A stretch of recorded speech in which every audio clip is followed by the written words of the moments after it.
It's Monday, December 3rd, Tuesday, December 4th, if you're on the East Coast or across the pond.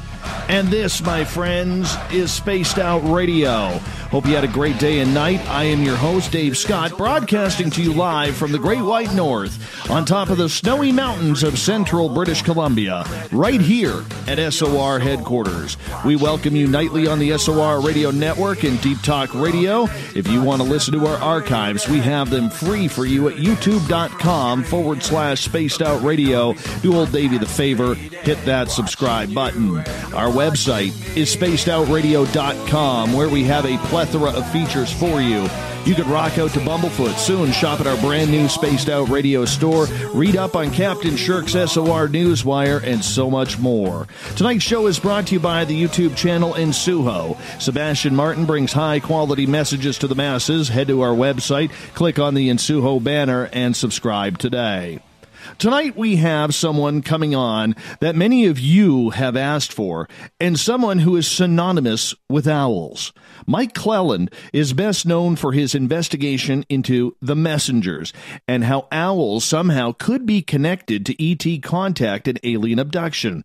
Mike has written extensively on this subject of ET abductees, synchronicities, and how it ties to owls. It was his first-hand experiences with these elusive events that have been the foundation of his research. And you can find all of his research. Go to hiddenexperience.blogspot.com. That's hiddenexperience.blogspot.com. Then at the bottom of hour number 3, Olaf Phillips is going to be with us with another edition of the SOR Newswire. Mr. Mike Clelland, for 4 years. We just rolled our 4-year birthday on Friday.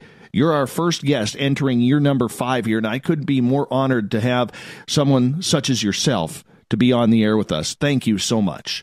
It's my honor. It's a delight. Oh, it's just a pleasure. Just a pleasure. I got to tell you, I have wanted to interview you for about 3 years, and to get this opportunity, and I've read your research and I've really studied it because I'm an ET abductee and contactee myself. Many of our audience members are like that as well, and I think you have such an important piece of this puzzle that so many of us are trying to figure out. How did you get involved with learning about owls and ET contact? Well, the joke I make, which isn't really a joke, is that I didn't choose the owls chose me. If we turn the clock back to about 2006, it would have been October of 2006, I think early October of 2006. At the time, 12 years ago now, I would have been 44 years old. I'm 56 now. And I was living in near Grand Teton National Park in Idaho. So right near between Yellowstone and Grand Teton National Park, right along the stretch there. Beautiful, amazing place. And there's kind of this culture there where everyone goes camping. And I met this woman, and she was working at the school I was working at.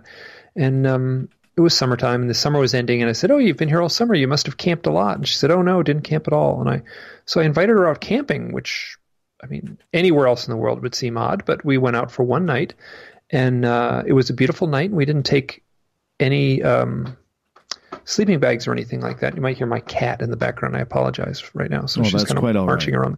So we didn't take a tent because it was a lovely evening and we didn't expect rain. And so we got to this point hiked in a few, you can hike in the afternoon quite a distance, and we went with light packs. And so suddenly we were up high in the mountains. The sun was setting, and I was making dinner on this flat rock, and she said something. She said something that I apologize. I am going to have to let the cat out the door. She's going to meow. We like cats. We're a cat-friendly show. We're a cat and dog-friendly show, so that's very much okay. I'm back. Sorry. I just had to roll my desk chair over there, but she's going to be pretty persistent. And so, sun's going down, the stars are coming out, and she's saying something, and I'm impressed. I'm aware that she's this was a total stranger, and I'm aware that there's a depth to her that I didn't expect. And then an owl passes over us, and then a second owl, and then a third owl. And for the next 2 hours. These 3 owls flew above us. They landed near us. They landed on branches. They watched us. And it was really remarkable. Eventually the sun went down and we laid our sleeping bags out under the stars. And you could look up at the stars and the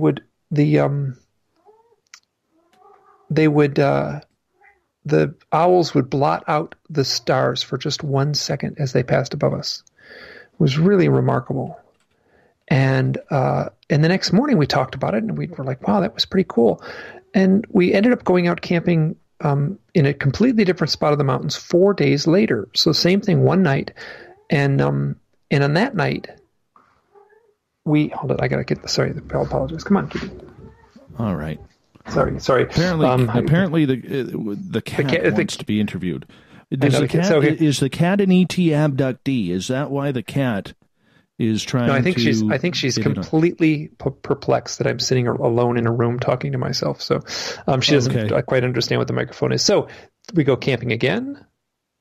Sun setting. I'm with the same woman. Her name is Kristen. We're camping again. There comes a point when an owl lands on a branch, an owl swoops over us, and an owl lands on our feet. And this time, it was close. I mean, before the owls kept their distance, this time it was close. So 3 owls again, and I am convinced they are the same 3 owls. There's no way I can prove that, but that's just my sense. We were many miles away from where we had been the previous time. Now, to have it happen once was pretty cool, but to have it happen twice kind of flipped me out, I have to say. And one of the things I'm saying now that I did not say at the time was when these owls were flying above us and flying near us, I had like a voice in my head that said, this has something to do with the UFOs. I was looking at real owls, little owls. They were, 12 inches tall, landed on the ground. And I heard a voice in my head say, this has something to do with the UFOs. And because of that, I started researching both owls, and at that point in my life, I had been you can hear the cat, obviously. Oh, I love it. I absolutely love it. Okay, good. So I had been, at that point in my life, I had a handful of memories that were kind of bubbling up to the surface, and I was not dealing with them. And those memories were of missing time, of seeing UFOs in my youth, of actually waking up in the middle of the night and looking out my window and seeing 5 gray aliens in my yard. So I had the memories that would fall into the category of someone who's had UFO contact, but I wasn't going to go there. I was in complete denial, and it was the owls. I wasn't seeing a UFO in my youth. There wasn't the missing time, it was those owls and that message that came along with it in my mind that forced me to look into my own experiences. So I started looking into my own experiences. At the same time, I would ask people. I would ask UFO researchers. I would ask other people with a contact event in their life. I would say, have you ever had any odd experiences with owls? And I was overwhelmed by the stories I started to hear. Now, obviously, it's not 100%, but it's enough that there's a very clear pattern of owls showing up in relationship to contact. Now, so eventually, that would have been 2006. In 2009, I started a blog. And in that blog, I started posting my own experiences, and I have a lot of synchronicities, and they make for nice blog posts. And I started posting those, and eventually I started posting my UFO experiences. And I put that story in the story I just told without the part about the hearing the voice. But there was one thing that bothered me. What was Kristen talking about? The very first night when those first owls appeared, I remember we were talking about something really, the conversation got really deep. And I called her up after the post was online. And I said, what were we talking about that night when the first owls appeared? She said, I remember exactly what we were talking about. We were talking about, she said she was describing or trying to describe her deepest, most heartfelt definition of what God meant to her. Now that took this already trippy, weird, powerful story that had changed my life. I was on a different track pursuing this owl stuff and pursuing my own experiences at that point. And that one detail kind of pushed me off the cliff. Like it had such a powerful resonance, and I'm not at all churchy. I don't, it wasn't so much the reference to God, but the more the power of the reference to God that left me sort of awestruck. So that was now, we're going back 12 years ago. So in the last 12 years, for part of it, it sure feels like the last 5 or so years, I feel like I've been working full time doing this UFO research, and the main focus has been this owl stuff. And I thought that, it's like that's kind of peripheral aspect to the larger, bigger UFO, bucket of soup. I'm picking out the tiniest ingredient in a big bucket of soup, and it has been so fruitful. It has been so powerful. The stories that are rising up from this, that it's left me awestruck, and I did not expect that going into it. I figured I'd write a little couple of posts on a blog and that'd be done with it. But that has taken over my life. Very intriguing indeed, Mike, because for so many people, and I know we have listeners right now who are in the chat room who don't believe they're ET abductees, even though I think they are. And they see owls all the time. Sitting outside listening to this show, and there will be owls appearing. And of course, I have to respond with aliens right off the bat because I wear the tinfoil that tight. But nonetheless, with your experiences and your fact that owls seem to have something to do with this, do you think that the owls are actually being camouflaged or are camouflages for extraterrestrials at some point? Or do you think that maybe these are some sort of, as we always picture the wise old owl who says, you better be careful because there's something coming for you tonight and I'm here to warn you. What has been your investigation into this? Well, so you're correct on both counts, in my opinion, from my research. So basically, I've got 2 file cabinets in my office, right? I've got one that has the screen memory reports, and I've got one that has let's say the more mystical experiences. Well, let's say the experiences that involve real owls that have this mystical quality to them. Now, I'll actually say there is sort of a third, smaller file cabinet where I can't figure out which is which. There's some blurry stories in there, and those are the ones that are, they're a little more dreamlike, and there's an aspect to this that sort of dips below the waterline like that. So here's a typical story, and I've got a lot of these. Somebody's driving home from work. It's late at night. They're on a lonely road. They turn a corner, and there's an owl in the road. And they describe it as being a 4-foot tall owl. And I get this a lot. And they pull their car right up to the owl, and the owl looks over the top of the hood at their car, and I don't care. You can take the smallest car in the world and the biggest owl in the world, and that owl ain't going to be able to look over the hood of the car. So what they're describing can't exist. But they do describe it, and they describe it in this totally casual way. Yeah, I saw a 4-foot tall owl. Now, they get home, and for some reason the clock seems off, and they should have been home at midnight, but it's 2 a.m. Now, I'm kind of paraphrasing a collective of stories to come up with that, but perhaps they'll go to a UFO abduction researcher at some point, and the researcher will put them under hypnosis, and they'll say, well, now you describe this owl. And the person will say, well, the owl's skinny and bald and has big black eyes and is wearing a tight-fitting kind of spacesuit, and I don't think that's an owl. So the implication is that there is a form of camouflage, a form of screen memory that is, I would say, almost projected into the mind of the observer, right? So there's some, whether it's technology or whether it's psychic abilities, the observer, let's say the abductee, is presented with the image of an owl. Now, it's not just owls. There's deer. There's plenty of other animals that show up in this realm. Raccoons and squirrels, and Jesus shows up, and dead relatives show up. Now, so that's the screen memory aspect, and that's a big part of it.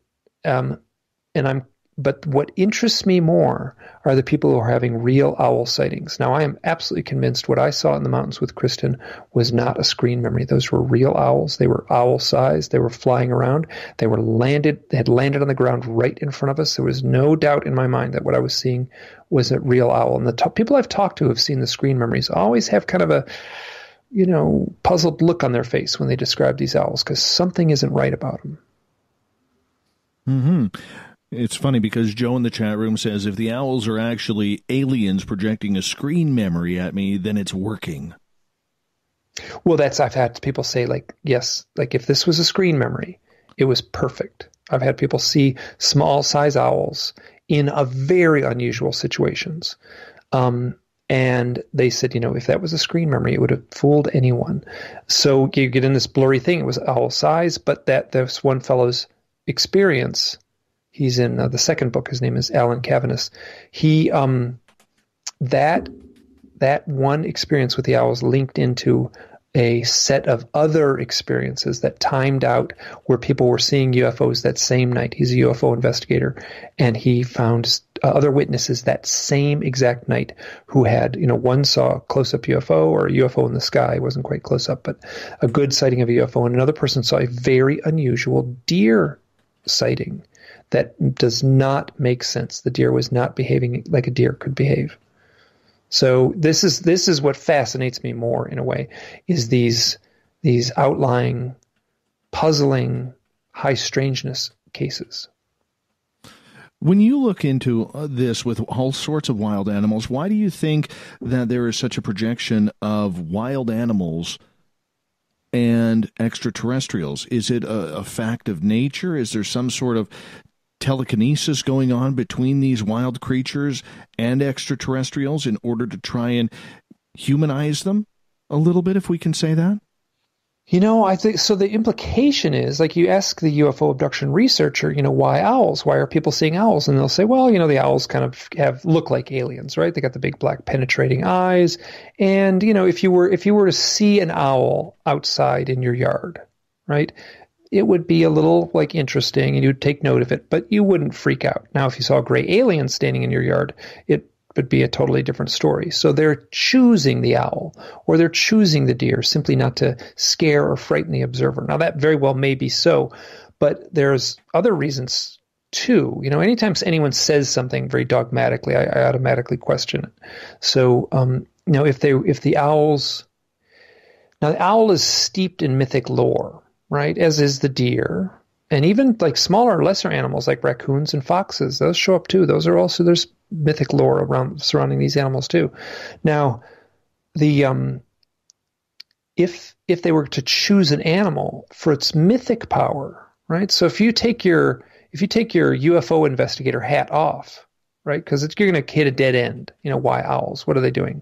This doesn't make sense.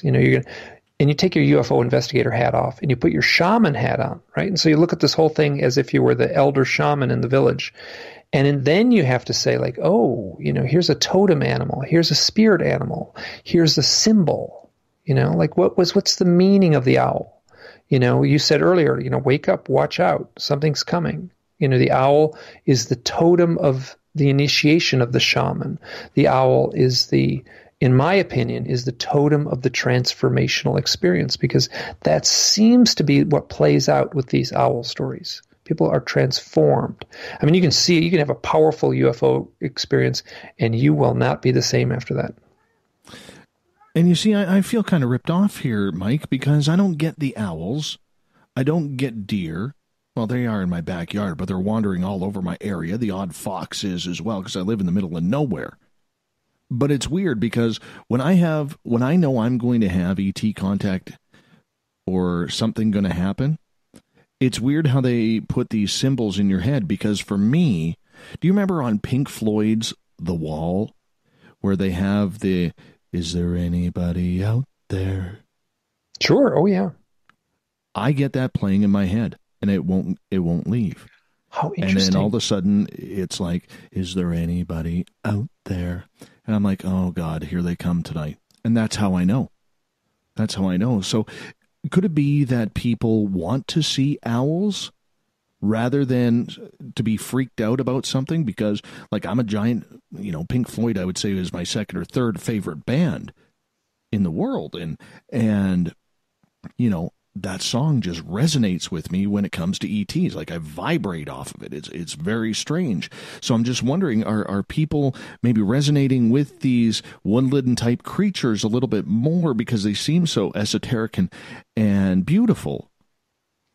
Well, I can honestly say that I love owls and have. I lived in a wooded area. Like this, I'm going back to when I was in my 20s and I was living in Wyoming, and I saw owls and I marveled at them. They really marveled at them. And I don't think they had anything to do with the UFO experience. I think I was just seeing wild owls. So that's a very good way to frame it, right? So, when they slow down lightning strikes, right? You would think it's the lightning is being zapped down from the sky.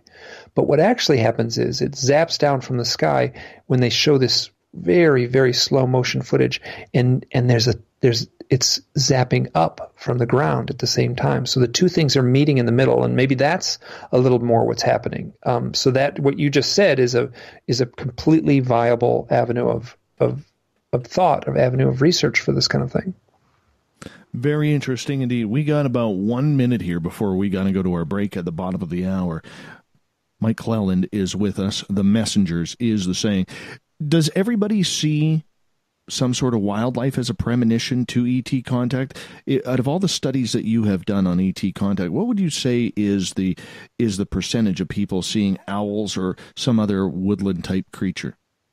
Well, my research is totally skewed, right? Because I'm the owl guy, and if people send me a letter, they know exactly who they're talking about. So, they know who they're contacting. So, I'm the worst person to ask as far as that. My sense is, there's other things too. People see firemen actually show up, these kind of things. So, they'll have, or people driving at night, instead of seeing an owl, will see what seems like police on the side of the road, but it doesn't make sense, and they're seeing people standing around in an oddly lit police car. And then under hypnosis, that turns out to be a landed flying saucer and little beings.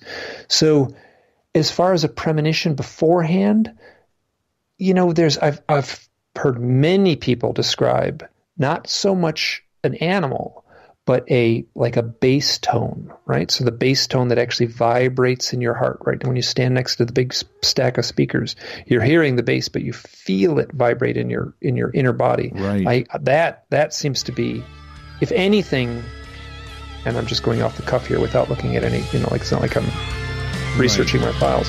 That would be the one more. I want to use the word, the one that shows up very often in the lore, in the research. Mike, I'm going to get you to hold on right there. We're going to step out to break here. Mike Clelland with us. He'll be with us for second half hour right after this. You're listening to Spaced Out Radio Live with Dave Scott on the Deep Talk Radio Network. A timepiece is a reflection of who you are, and what better way to show off the real you than with an Escape watch? Escape is a lifestyle brand accessorizing your days and nights. Choose to escape and create the life of discovery that you deserve. Dream, play, unite with your own personalized Escape watch. Head to escapewatches.com. There is no time like the present to enjoy your escape. Use promo code SMF2017 for your 20% discount today. Are you tired of being blocked, shadow banned, or placed in jail for simply posting your thoughts on social media? Social Media Freedom can take care of that for you. Social Media Freedom is the newest and one of the best free new apps that allows you the freedom to post what you want, when you want. It takes seconds to download from your app store. Come join the tribe at Social Media Freedom. It's time to set yourself free. We're bringing scientific thought to the paranormal. Hi there, this is Spaced Out Radio scientist Chris Cogswell. Join me, Chris Zuger, and Dave Scott the second Wednesday of every month, where we break down the who from the woo when it comes to everything paranormal. We'll investigate and try to bring sensible answers to those straight and sometimes outlandish questions people have. Hey, not everything has an answer, but we'll do our best. Listen in to Reality Paranormal only on Spaced Out Radio. Heading to Vancouver and looking for a night on the town? The Moose Vancouver is the bar that never stops rocking until 2 a.m. every night. The Moose has great food with everything on the menu from $6.95 to $8.95. Fantastic, vibrant staff and rock and roll that will bring you back to when the music was real, the hair was long, and the guitars were rocking. Get your party on at the Moose Vancouver, the official party bar of Spaced Out Radio. You know, it's hard being the bad man of ufology, but that's just the way that I like it.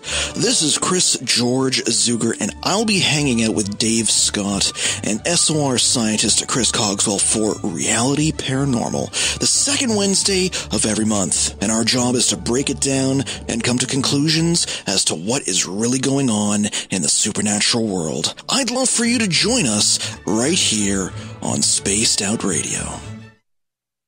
Did you know Spaced Out Radio runs 7 days a week? Hi there, this is Tessa Nicole Thomas, and I'm here to take you on a paranormal journey each Saturday and Sunday night. Why change the station when you have it all right here? Together, we'll hang out and share some strange and scary stories. And don't forget, we have Psychic Sundays as well, so come tune in Spaced Out Weekend. We get going at 9 p.m. Pacific, midnight Eastern, only at spacedoutradio.com, where we own the night. Visit purpleplates.com today. For over 40 years, the Purple Energy Plates have been delivering amazing results for their many customers. Inspired by the great genius Nikola Tesla, the harmony, healing, and energetic effects of the plates have proven over and over to be beneficial and often miraculous to thousands of customers. Check their site for daily specials and choose from their many energy products. You won't be sorry. Visit them today at purpleplates.com. You hear footsteps in the empty room above you. A rocking chair begins rocking by itself. Don't be afraid of the things that go bump in the night. Reach for Spirit Storybox, the iPhone app the Huffington Post UK called the only ghost hunting app you will ever need. Spirit Storybox. The spirits are telling their stories. Are you listening? Looking for a place to advertise at a very reasonable cost? Look no further than Spaced Out Radio. SpacedOutRadio.com has an advertising tab that you can click to check out our daily, weekly, and monthly packages to play on the radio, or our website including social media. From commercial spots to banners, we have it all. Check out our competitive pricing today. So, you love talk radio? Then you'll love TalkStreamLive.com. TalkStream Live is always on, 24/7, with the best streaming talk shows. Find your favorite talkers and discover some new ones. It's free, readily available online or on mobile with any smartphone or tablet. Finding your favorite talk shows all in one place has gotten a whole lot easier. Just go to TalkStreamLive.com. Be sure to download the free apps from Google Play or the iTunes App Store.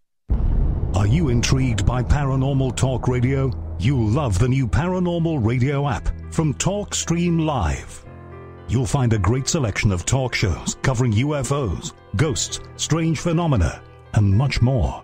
Download the Paranormal Radio app now and start listening to the very best in paranormal talk entertainment, including the network you're listening to right now, the Paranormal Radio app, free in Google Play and the iOS App Store.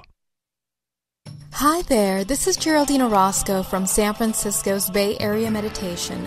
I invite you to join me the first Tuesday of every month with Dave Scott for Spaced Out Radio's The Spiritual You. In this fast-paced world we live in, it's time for you to take some time for you. We'll cover every possible subject from powerful meditation to healing techniques to your own intuition and spirituality. So come join us for The Spiritual You.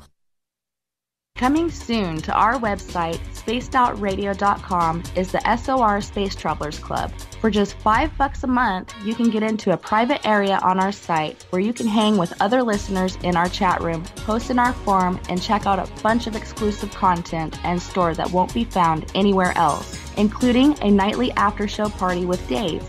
It's going to be the best $5 a month you're going to spend. The SOR Space Travelers, only at spacedoutradio.com.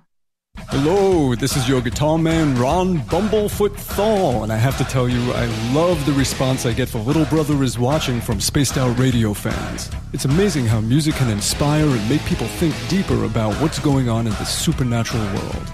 You can head over to my website, bumblefoot.com, to check out my music, my guitar workshops, my touring, even check out some of the hot sauces that I'm working on.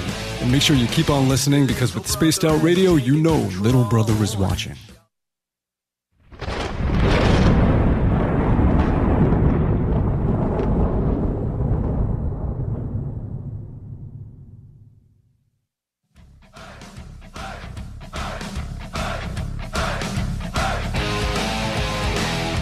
Welcome back to the second half hour of Spaced Out Radio tonight. I am your host, Dave Scott. Great to have you with us. Mike Clelland is our guest tonight. The Messengers. We're talking owls. We're talking ET contact. Mike, welcome back to the show. Thank you so much. When you decided to start researching this and start gathering stories in regards to the own events that you had personally, were you a little bit caught off guard with the fact that so many people, Mike, had similar experiences along with you regarding owls? Because for anybody, we always try to look for patterns because patterns are comfortable. And when you start hearing more and more stories about people having these ET contacts right after seeing owls, that had to be a little bit surreal at that time. Yeah, there was a couple years there where I spent a few years between about 2006 and 2011. I've spent most of my waking hours wondering if I had gone insane. And I'm not exaggerating. I mean, a few things were happening. I was getting these stories, these owl stories, and they were all so bizarre. And they were all, the people, the letters would start, the people on the phone calls would start. Listen, I don't have anyone to tell this to, but here's my story. Like and I became that person where people could share those owl stories. And it has been sort of a blessing and a curse at the same time. A blessing in the sense that it's remarkable. It's fascinating. And at first it scared me. I didn't like it. It was scared me at the same time it was seductive, if that makes sense. I was being led down this path. And I'm not exaggerating. That's just what it felt like. Like I was being led down this path by some other intelligence. Like it felt like the stories were landing in my lap too perfectly. It felt like it was all orchestrated. So, your question, what did I think? I'm looking for these patterns. The patterns are showing up. And it wasn't just before or after. I mean, somehow owls were intertwined with the UFO contact experience and a lot of other experiences too, with death and meditation and shamanic initiation, and people taking mushrooms actually see owls too, which is interesting to kind of fold into the larger, step back and say, what do these things have in common? So there's no easy answers. There's plenty of stories, and sifting through these stories, trying to come up with an answer has been near impossible. I come up with some ideas on what it might mean, but that doesn't make it, that's just my guesswork, let's say. The stories that you heard, did it seem to affect more men than women at this time, or other people of sexual orientation? Was there a difference in who was getting the majority of these sightings, or was it just clear it didn't matter the sex of the person, it was just one giant stat? Did you ever look at that? Anecdotally I did. And so what happens is, women are contacting me more than men. And I think that's just that women communicate differently than men. And women are more likely to reach out in a way where a man would be, let's say, more stoic. But it's not much more. It's essentially 50-50, but I sense it's weighted slightly with women telling these stories to me.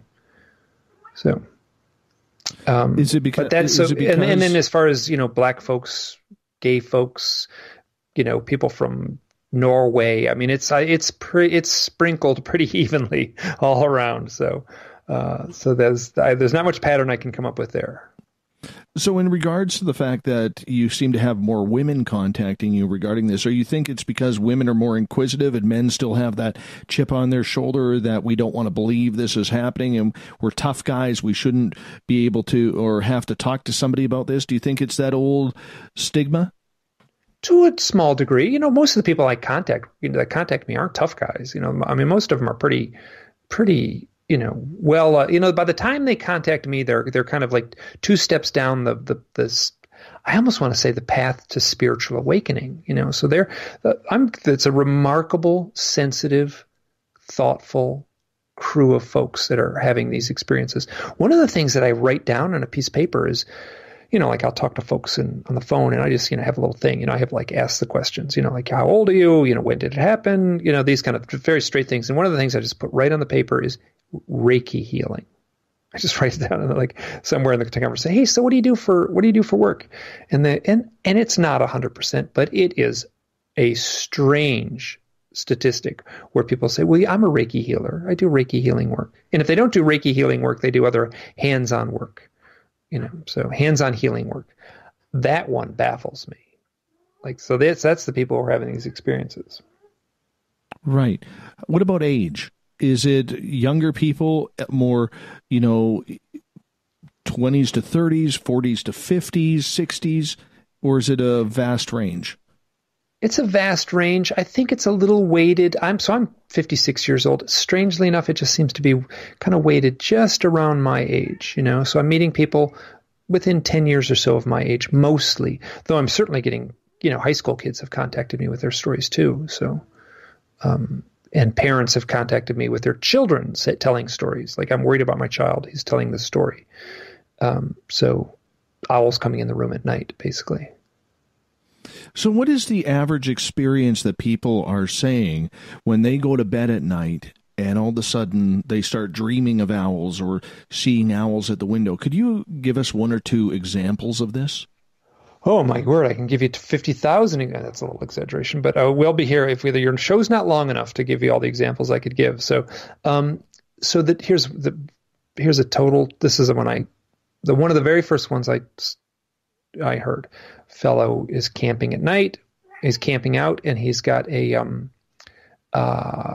campfire going, and he's in the desert, and he's lying out and looking up at the beautiful stars of the desert. He's with his friend. They look at this cactus, and there's an owl perched on top of this cactus. And it's a little sinister. It's a little intimidating. And the owl flies off, and then moments later, a triangle-shaped UFO hovers and floats right above them and cruises on down the landscape. And this fellow, I sat with him for a long time, and he's really struggled to describe the strangeness of this flight pattern. Now there's owl, UFO, boom, boom, back to back. I get that a lot, some form or another. It's usually the owl showing up first, but not always. Sometimes it's the UFO showing up first. I have a story of a woman. She's in Brazil. She's in a big apartment complex in an urban part of Brazil. She's on her balcony, and there's this flying saucer, classic silvery flying disc, hovering across the sky in the big urban area. And there's an apartment building right across from her. So she's watching it pass along, and it passes behind the back of the apartment building across from her, and it should pop out the other side. It's moving at a nice quick speed, and her head's turning, and it doesn't come out the other side. And she says aloud, okay, guys, where are you? And at that moment, 2 owls land on her balcony, and they live there for the next 2 months. So, I mean, so this woman this is a very spiritual woman. The fellow Derek, who had his owl sighting in the desert, had a lot of other experiences. I asked him straight up, do you think you're a UFO abductee? He says no, but let me tell you, he tells all the stories that are related, that a UFO abductee might tell, including sort of being led through these experiences and eventually having what he calls a spiritual awakening. So there is this transformational process within this. I've got a story of a young guy. Here's a young one. He was I don't think he was 19, and he was living in Australia. He was videotaping UFOs. He showed me some of his UFO videotapes. Now, honestly, there's not much to see, right? You shoot something at night, it looks like a little dot. You can hear the excitement in his voice. But he was logging these things, documenting these things, and he went in the house after videotaping one of these odd dots in the sky, and he basically said, I've been doing this for a while, and this is the first time I've really asked, why me? What's this happen? What does this mean? So he walks outside, and he sees an owl on a power line, and there's a little glowing orange hovering orb above the owl. So he's looking at the owl's looking at the orb, and he looks at the owl, and the owl looks at him, and they all look at so the joke I make, is this a multiple witness case, right? So here's an owl in the presence of a UFO. And I would also add, it shows up at the moment the young man was saying, why me? What does this mean? So I take those factors into play also. People having spiritual awakening, people who are spiritual, people who are asking these hard questions. The examples that you have, and you said you have a plethora of them, with the patterns that you were noticing, what are some of those situations that always seem to fall through in almost every piece of research that you were doing for every case? Well, there's nothing that matches up for everything. I mean, it's all a little blurry. That surprises me. Well, I mean, not really. No, I mean, it's funny because I get these stories that are I want to see the pattern. And often people will contact me and say, have you ever heard this story before? And I have to kind of go, well, no, actually, I haven't heard that story before, but I've heard some with a similar flavor. And so if I say anything as the pattern, they have this kind of mood of high strangeness, this kind of almost mood of absurdity to them. And oftentimes they don't involve UFOs directly. Someone's reading a UFO book. They're out there. This is a woman. She's reading a UFO book. She's at her desk. She's at a house where there's an owl living above her house. And I said, how does an owl live above her house? And she said, it was a tree branch. It hovers right above where I might sit and read. And the branch is there. And the owl, I would see the owl during the day, but when I'm in the house, I can't see it. So she's in there under the spot where the owl would hang out, where she would see it day after day. And she is reading a UFO book. She's chatting with someone online about UFOs. And then she looks out the window and she sees what seems to be a landed craft in the field across from her. She watches it, and then eventually it there's like this sort of skip, and all of a sudden it's gone, and she doesn't see it leave. So that, I take that into the fact that there's an owl perched above her house often. I factor that into. Are the owls, Mike, always synonymous with grays, or do we have them looking at Arcturians or Pleiadians or mantid beings or reptilians or any other sort of alien species people said they have come in contact with? That's a tough one, right? Because I'm at the place in my research where I'm almost not that interested in the UFO sightings, and I'm not that interested in like the beings on the board of the craft. I want this mythic story that emerges surrounding the event, So, I'm finding that the short answer is I don't have a good answer to that. Well, I certainly have people who have had contact with like the beautiful Nordic types who've had associated owl sightings. I'm trying to think, and certainly mantis-type beings associated. I don't think I have any with reptilians in my files. I could be wrong. I would have to think that through a little bit. Yeah. So I don't see a pattern there is what I'm saying. So I don't really see a pattern there. Right, because I think the idea that everybody has is, owls have big eyes, the grays have big eyes, they kind of are silent. Absolutely. And appear and disappear at very, very quick times. So you could see the synonymous parts of the owls and the grays, but you get some humanoid type creature out there. I can't see it wanting to act like an owl when it can act like a person, because a person or the shape of a person is not going to scare somebody as much as, say, the big elongated skull of a gray, or, the bug face of a mantid or something like that. Yes, but you're talking about the screen memory aspect, and I'm saying that people are seeing real owls in these highly charged moments. Now, it's not just UFOs; it's death too, which is I get a lot of stories with death, and owls symbolically all across the world's traditions are associated with death. I mean, certainly in the Native American lore, and certainly in Ireland, and in the English lore, and in Africa, a lot of owls and death association. So I'm getting a lot of stories of, and what's strange is the very first owl, and because I was like collecting these stories, I'm like, I knew about the lore, the folklore of owls and death. I wasn't getting any stories. I knew it was out there. I've since gotten tons, but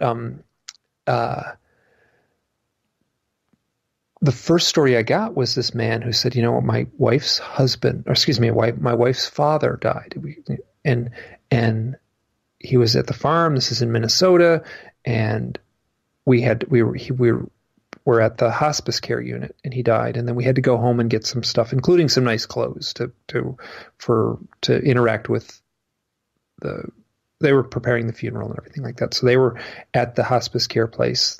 The man had left his farm to go into hospice care and never returned to his farm. So when the wife is driving by the farm, there's an owl on the telephone pole right in front of the farm in the full daylight. She grew up on that farm. She had never seen an owl there before. First owl she sees. And she said it was Dad coming to say goodbye to the farm.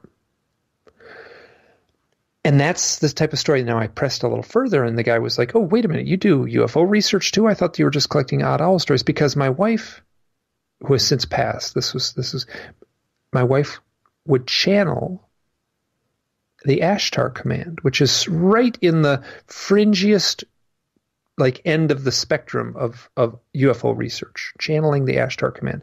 And I was just gobsmacked. I'm like, the first owl story I get that involves death is totally tied in with this UFO stuff. And I've since had many that are not, but what I'm finding, so here's another owl story that involving, a woman, there's so many synchronicities tied into this. I'll just give you the kernel at the center of the whole thing. Her mom dies and she's grieving, and she calls her cousin Lon and says, my mom has died. I'm grieving. I'm worried about it. I want to move past this. And Lon says, you'll get a sign. Don't worry. And the next morning she goes out into the garage and moves a bucket and behind the bucket is this little owl, and the garage door is closed. She doesn't know how it got in there. And she says, "Mom, what are you doing in the garage?" She starts talking to the owl as if it's her mom. This is very common. I have this a lot. She talks to the owl as if it's her mom. And she even gets her cell phone out, takes a picture of it, and then calls Lonnie, and says, "Lonnie, Mom, she's in the garage with me right now." That was actually Thanksgiving Day. She went out for Thanksgiving dinner. She came back and the owl was still in the garage. She went out and said, "Mom, I get it. I understand. Thank you for coming. It's wonderful that you returned. I understand now you need to go." And the owl flies out and she never sees it again. There's no UFOs in that story, but it has the mood and the feel of these owl stories, in the sense that there's something magical taking place. And my sense is that these owl stories have been intertwined with our human existence since the dawn of man. Right? People painted owls on cave walls. And these stories are welling up now in the form of a modern mythology. The ancient mythology is in place. I feel that the ancient mythology is based on real experiences just like these UFO witnesses are having, just like this woman who talked to her mother in the garage and talked to an owl as if it was her mother in the garage. I think these are universal parts of being human, and they are welling up now. And I feel that if nothing else, the UFO is a highly charged event, and that's when the owls seem to want to show up. Do they show up for all kinds of contact or just benevolent? Well, I've certainly had people have scary stories, but minimal.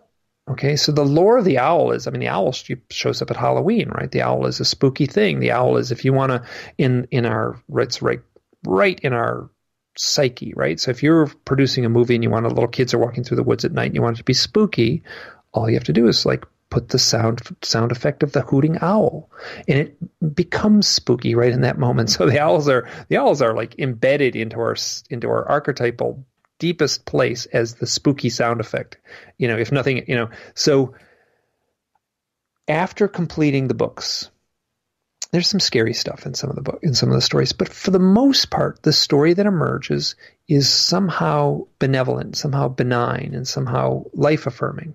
And that's maybe me cherry picking the data a little bit. I recognize that I'm not an objective researcher. I'm subjective, and I might want it to play out like that. But that's what I'm sensing, is that there's a helpful, benevolent power to these owl sightings. Now, they are not easy. That's, I can say, people who have these experiences, they are in for something hard. My experience when I had that owl talk to me in the mountains, I had a message in my head, it's the title of the book, The Messengers, that said, this has something to do with UFOs. The next 5 years were brutal. I came out the other end of it. I feel like I'm a much better, calmer person now. And I will tell you, writing the books has been like a form of therapy for me. I want to ask you so many questions, but we only got 20 seconds left to go to break here. And I'm like, damn it, we're running out of time here already. Mike, I'm going to get you to hold on tight and sit pretty for a few minutes here while we get to the break at the top of the hour, because it is that time of the night once again where we got to go to break and get ready for hour number 2. Mike Clelland is our guest tonight on Spaced Out Radio. If you haven't checked out hiddenexperience.blogspot.com, I highly suggest you do. He's got a couple books out. The Messengers, Owls, Synchronicity, and the UFO Abductee, and Stories from the Messengers, accounts of owls, UFOs, and more. It's going to be great. Hour number 2. We want your questions as well coming up, so make sure you get them in to Spaced Out Radio. We'll be back.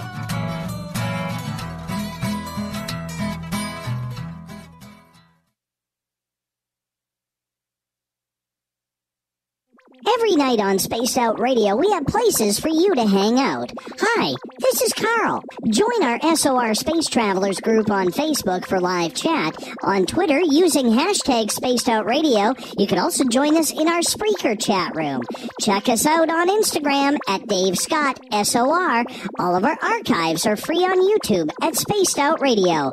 By the way, I'll be watching you at your window until you do. Bye! Looking for the stories of the strange and weird that you will find hard to find anywhere else? Check out the SOR Newswire on our website. Our writers, led by Captain Shirk, are scouring the world for the oddest and most bizarre stories we can find. Everything from weird crime to suspenseful and paranormal. We're working hard for you to bring you the most intriguing news of your day. Check out the SOR Newswire at spacedoutradio.com today. You're listening to Spaced Out Radio Live with Dave Scott on the Deep Talk Radio Network.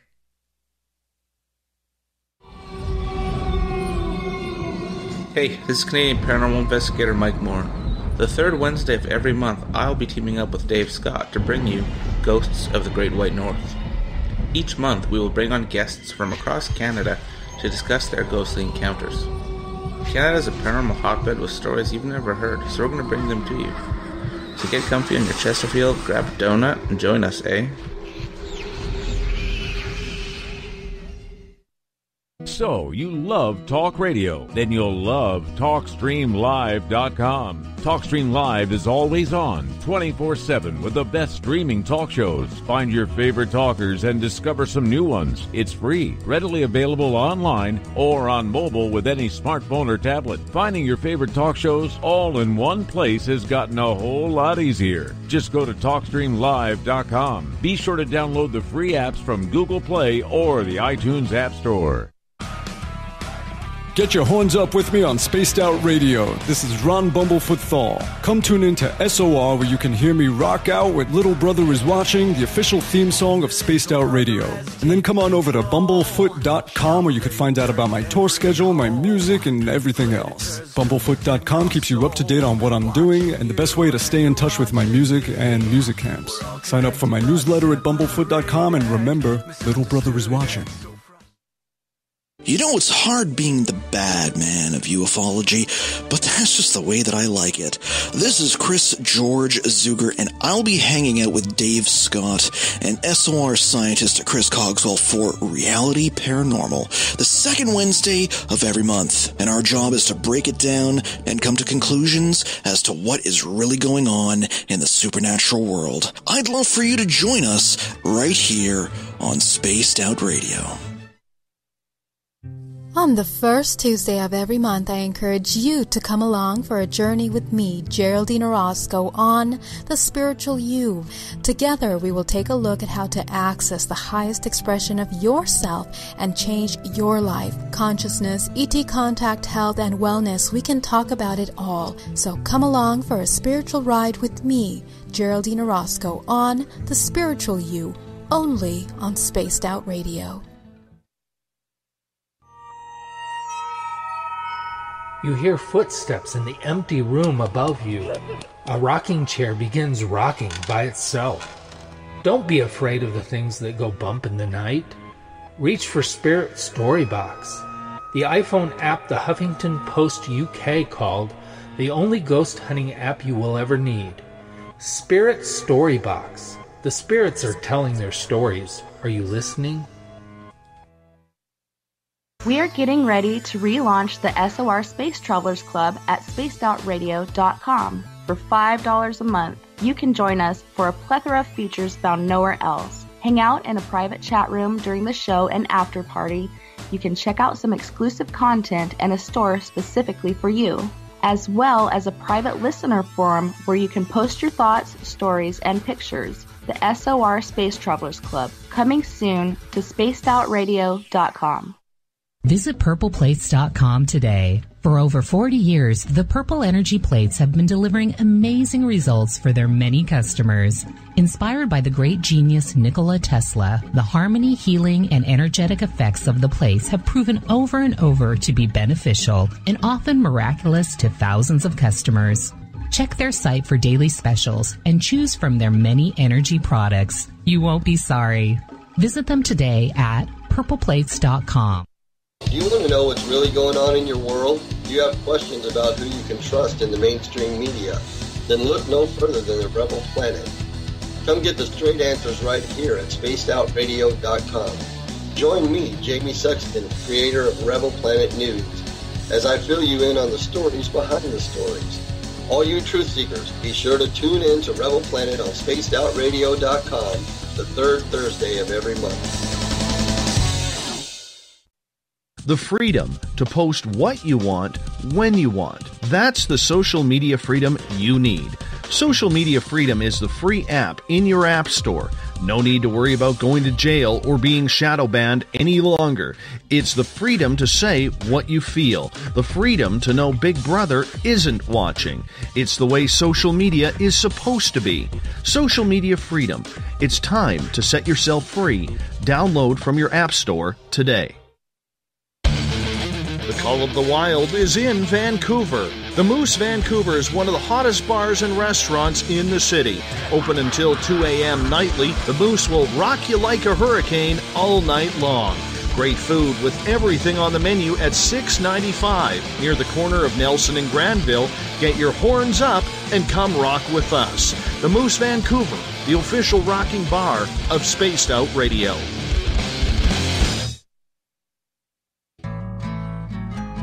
Looking for a place to advertise at a very reasonable cost? Look no further than Spaced Out Radio. SpacedOutRadio.com has an advertising tab that you can click to check out our daily, weekly, and monthly packages to play on the radio, or our website including social media. From commercial spots to banners, we have it all. Check out our competitive pricing today. Find your escape where time has no limits. It's about living today and cherishing the heritage of yesterday. A spirit of adventure for what is new, with the nostalgia of the past. Your timepiece is a reflection of who you are. Life surrounded by beauty from the world around us to the soul within. EscapeWatches.com. There is no time like the present to enjoy your escape. Use promo code SMF2017 for your 20% discount today. You're listening to Spaced Out Radio with Dave Scott. Follow Dave on Twitter at Spaced Out Radio and on Facebook, Spaced Out Radio Show.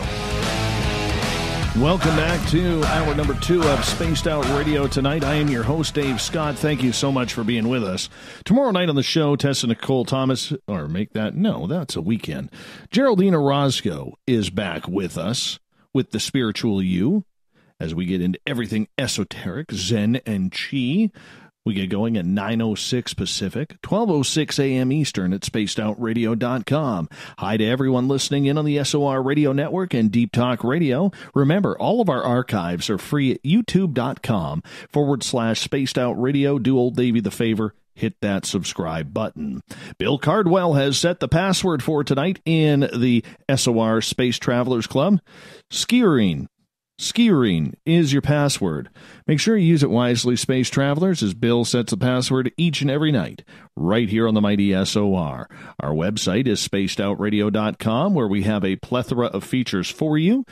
You can rock out to Bumblefoot. Soon, shop at our brand new Spaced Out Radio store. Read up on the SOR Newswire presented by Captain Shirk, and so much more. Mike Clelland is our guest tonight on Spaced Out Radio. He writes about the messengers, owls. Of course, it's so interesting when you try and put owls, ET abduction, spirituality all together in one place. Mike, welcome back to the show. I'm delighted to be here. I have to ask you, in regards to owls being part of First Nations animal totems, because an owl, according to First Nations animal totems, is supposed to provide wisdom, foresight, and a keeper of sacred knowledge. How does this tie in, or have you ever looked at the First Nations animal totem when it comes to owls and potential spiritual or ET abduction? So what you just read off the list there, you said it's wisdom, foresight, and a keeper of sacred knowledge. So if you take the next step, then you would say the ETs, the UFO occupants, wisdom, foresight, and keeper of sacred knowledge. You would say that that's what they are. Or you would say that the UFO experiencer, is a keeper of sacred knowledge. I'm just saying what I do. I go through the mental exercise of just say, like, okay, let's pull on those threads and see how it plays out. So what I'm also finding is in the north. I mean, there's a lot of Indian tribes, and the lore doesn't match from tribe to tribe. It's in the Southwest. Right. There's a very sinister. I mean, you don't mess with the owls if you're from Arizona, and if you're native from Arizona or New Mexico or these are the lore is something very sinister. They are totems of death. I don't actually find that many stories that reflect that, though I haven't really searched it out. But then you go to the Northeast where I am now, and the lore is much lighter. It's the natives here. The owl is symbolic of wisdom. So if an owl shows up, it's here to deliver a message. But usually the message that's being delivered with the owl is more of a spiritual message. I'm generalizing, but as opposed to a very pragmatic message, right? So the owl is more of a spiritual totem than other animals, which are very pragmatic. Coyote is a very pragmatic totem, and the owl is not. Okay, so is it because they're more of a night creature and involved in the night? Well, all the world's mythologies, we have the owl. I mean, ancient man would have recognized that the owl can see into the darkness and fly at night. That must have been imaginably strange. We live in a world with electric light bulbs. I mean, the night has a different meaning to us than it had to our ancient ancestors. So the owl can see into the night. That quickly becomes a metaphor for seeing into other realms, seeing into other dimensions, and it can travel to these other realms. It can go to the land of the dead. It can go to the land of the gods. It can go to the land of the ancestors and then return with a message. And that's the lore. That's kind of like I'm boiling down a lot of different folklore, and that's the lore that rises up. So if the owl is, I mean, this is the UFO, right? This is the UFO travels here. Let's just say from another realm, from another dimension, from the land of the gods. Owls fly in eerie silence. UFOs are said to fly in eerie silence. The parallels are wonderful if you want to play that game. That doesn't make it, it's very seductive to get pulled down these avenues of thought. But what I'm saying is that it is a remarkably eerie and beautiful totem, the owl. Its symbology is mystical. Now, so we take this right up to modern times, right? So I was talking ancient lore, right? We've got Athena, the Greek goddess of wisdom. She had a companion little owl, right? So the Parthenon, the temple of Athena, had owls roosting in the rafters, and that was the symbol of Athena. That's where we get the wise owl. So when you have a little elementary school student and they're going from kindergarten to first grade, you thumbtack a little owl to the bulletin board at the end of one school year and before the beginning of the other. That traces back 3,000 years to ancient Greece. Now, modern times, the most popular book or series of books in the history of publishing is Harry Potter. Now, Harry Potter has an owl that delivers the mail. It's perfect. It's perfect. It's delivering. It is a messenger. It couldn't be cleaner. So here we have an ancient archetype playing out its same role in modern times. I will also add that J.K. Rowling, if you spell it out, has owl right in her name. Now, don't start a new religion just on that one, but that's more of an insight into the workings of my quirky mind rather than like a deeper clue. But I feel like even those subtle clues you can pull on those threads, and the universe wants to play. In my opinion, the universe wants to present us with these subtle, sneaky clues, and that's what I love is sort of dancing around with these very fringe ideas at the edge of what we would consider possible. So when we look into the history of it, and owls have always, almost like cats, have played quite a persuasive way throughout history, going back to Egyptian times. Well before Egyptian times, yeah. Okay, well before Egyptian times. Do we then look at them as more of a spiritual type messenger than we do as, say, someone who is bringing in the aliens or bringing in some sort of shamanic epiphany?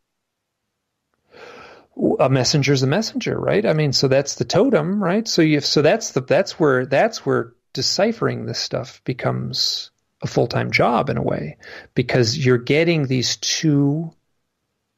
I mean, you're getting an ancient archetype showing up in a modern mythology. I'm calling the UFO contact experience a modern mythology. It is and I'm saying this, I'm not saying mythology. You look up in the dictionary, sometimes mythology can mean fairy tale, it can mean fake, it can mean false. I'm going with a more personal definition of mythology, where mythology is a something welling up in the universe needing to be expressed. Right. So that's what I'm saying the UFO contact experience is when I say it's a modern mythology. I'm saying it's real. I'm saying it needs to be expressed. At the same time, it's presenting itself in symbolic terms. And one of the symbols is the owl. And you're hitting the nail right on the head as far as the lore of the owl. It's a spiritual transformational totem. Well, in regards to communication with the owl, if we look at extraterrestrials, there are a lot of people who believe that they have received telepathic downloads or messages from ETs. do you see that happening as well with the owl being potentially telepathic towards people who are almost, quote unquote, tuned in with it? The short answer is yes. I don't get a lot of these stories, but I have some people that they'll say oh my God, I got a total message from this owl. I got a download from the owl. Talk to this woman, so you're familiar enough. So oftentimes these downloads are like someone will say, I got a download. And you say, what was it? And they'll say, I don't know. It was this, I'll know when it's time, but I got it. I received something. That shows up in the UFO lore, and that shows up very similar in the owl lore. I had a woman contact me. She said she was lying in bed. She looked out her window. There was an owl on the branch outside her window. And a blue laser beam came down from the heavens, hit the owl in the top of the head, and then a blue laser beam shot out of the owl's third eye and shot into her third eye while she was laying in bed, and she was downloaded with a message. I can't prove that or disprove that, but I can certainly say that this is what she told me. Now, I could dismiss that outright, except for the fact that I've heard so many other stories of people having this kind of odd contact, maybe without the blue laser beams.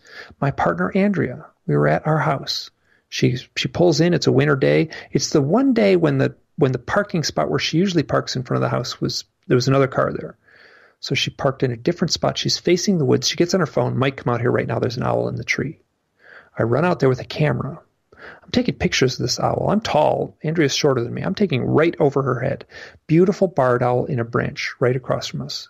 My partner, Andrea, has had contact experiences. I've had contact experiences. I'm taking pictures of this owl, and she goes, uh-oh, something weird's happening. She gives me a play-by-play. There's a blue glow. There's a purple glow. There's a magenta glow around the owl. And it's all wavery. She describes it as if everything else in the world disappeared, and she locked eyes with this owl and had a download. Standing right next to her, there's no purple glow around the owl that I took the pictures of. But to tell this story properly, there were so many interlocking synchronicities with her and this woman, Jessica, who told the story about the blue beam coming down from the heavens and hitting, and shooting the laser beam into her head while she was lying in bed at night. I am cautious. I'm telling these stories. I can't prove or disprove anything, but I can say that the synchronicities that welled up between these two stories, actually there was a third story involved too, that was very similar. That one had a hawk in it, but it plays out so similar that I have to fold these all together and say, people hate this. I get I've had scientists you can't use that term, but I'm using it.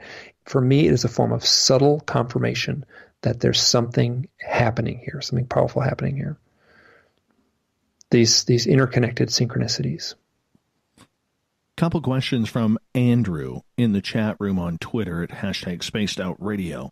He is asking, Mike, do you believe it is true that ETs are hiding behind owl memories? Yes, we covered this a little bit in the beginning. Absolutely. So let's say they're hiding behind, and not all owl memories, right? So, you can see a real owl on a fence, have a powerful experience, and we are seeing a real owl, right? It might show up at a highly charged moment and have a deeper spiritual meaning for you. I can tell some stories. But certainly the screen memory aspect, where yes, I'm saying that for some of the experiences, especially when people are reporting 4-foot tall owls, which gets reported a lot, that these events are. I had a fellow who's had a lot of contact experience, woke up in the middle of the night, walked out onto his porch, had this weird feeling. He had to go outside. He stands on his front porch and he sees this 4-foot tall owl in the yard. And I said, do you think that was a dream? And he said, I could feel the cold cement under my bare feet. I don't think it was a dream. So here's someone who's had contact experiences, some very scary, and he's had a lot of owl experiences. And he's taking pictures of owls, too. It's I went to visit his house, gave me a call. Just after you left, there was owls in the garage. And so he took a picture of it, and it's a real owl. It looks like a totally normal owl. And so the question was, are they hiding? Are they? So the answer is sometimes yes, especially when you get the 4-foot tall owls that simply can't exist. I would say if you And how do you research this? Yes, hypnosis is a funny, open-ended, kind of foggy way to gather information, right? So I think there's a reason to use hypnosis, but I think it should be used very cautiously. And that's what people are reporting under hypnosis. They describe the owl as if it was a gray alien. How often are these 4-foot owl stories coming into you? Coming into me? Yeah. I don't know. Once a day. Really? That's probably a little bit of exaggeration. Let's say I'm getting 3 a week, 4-foot tall owl stories. Yeah. Weird. And weird is right. Yeah. I wouldn't expect it to be that often. I'm like way out on the periphery of this stuff. Like I'm not like a mainstream researcher. I'm like a guy with a little website and yeah, it's pretty common. Unsettlingly I would never have thought that, Mike. Would have never thought that. Yeah. So here's go ahead. I'll just tell one quick story. So please. There's a woman. Her name is Karina Sables. She's from British Columbia. She's been on this show. She has one of the mother of all owl stories, the screen memory stories. Okay. So she's with her boyfriend. This is going back a few years. They're at a lake. They're going to go sky watching at the lake at night. So her and I think there were 2 of her children. They were all sky watching. And they all feel terrible. All of a sudden, boom, they all feel terrible. Oh, gosh, I feel sick to my stomach. Let's say they all walk to the car. They sit in the car and they fall asleep. And then they all wake up. And they said, well, let's drive home. And so they drive home and they're driving down a lonely road in British Columbia and forest and pine trees. And they turn a corner. There's the fellow driving, her boyfriend at the time. And 3 other people start screaming. Karina and her 2 kids scream. And the guy, he's like, the driver's like, why did you all scream? That was just an owl on the side of the road. And they all say, that was not an owl. That was a gray alien standing on the side of the road. So here we got a car with 4 people. 3 of them see a gray alien. 1 of them sees an owl. I've got that story in one form or another a few times. Yeah. I remember that because Karina, actually, when she was having those experiences, I lived probably about 5-10 miles away from where that was happening growing up. It was interesting. Very interesting indeed. Very interesting. Yeah. And so again, I'm cautious to try to decipher these things. All I can do is share the story. Yeah. I mean, there's no scientific evidence to go around with it. I mean, you have to base your opinions on what people are telling you, correct? Absolutely. And I mean, that's what a detective at a police station has to do too, so people can go to jail for anecdotal testimony, so in some level, I guess it could be considered scientific evidence if it was done formally and there was enough evidence collected and such. So, I mean, you certainly can. So yes. So like there's, and I'm left now because, actually, and who said it? Miriam Delicato said it. I asked her one time, like, how do you know this stuff is true? And she laughed at me, said, you want to know how I know it's true? Come and look at my email inbox. And that's how I know it's true. I'm like, I am flooded with these stories and no one is making up that many stories, right? I mean, maybe after the end of 10 years, I get a couple that are a little too good to be true. And I'm cautious, like I'm a little wary to believe them. But the pattern of the consistency of these stories, there's not a team out there making up these stories to trick me or to, fool me. So I'm left to conclude that just the sheer volume is proof in itself.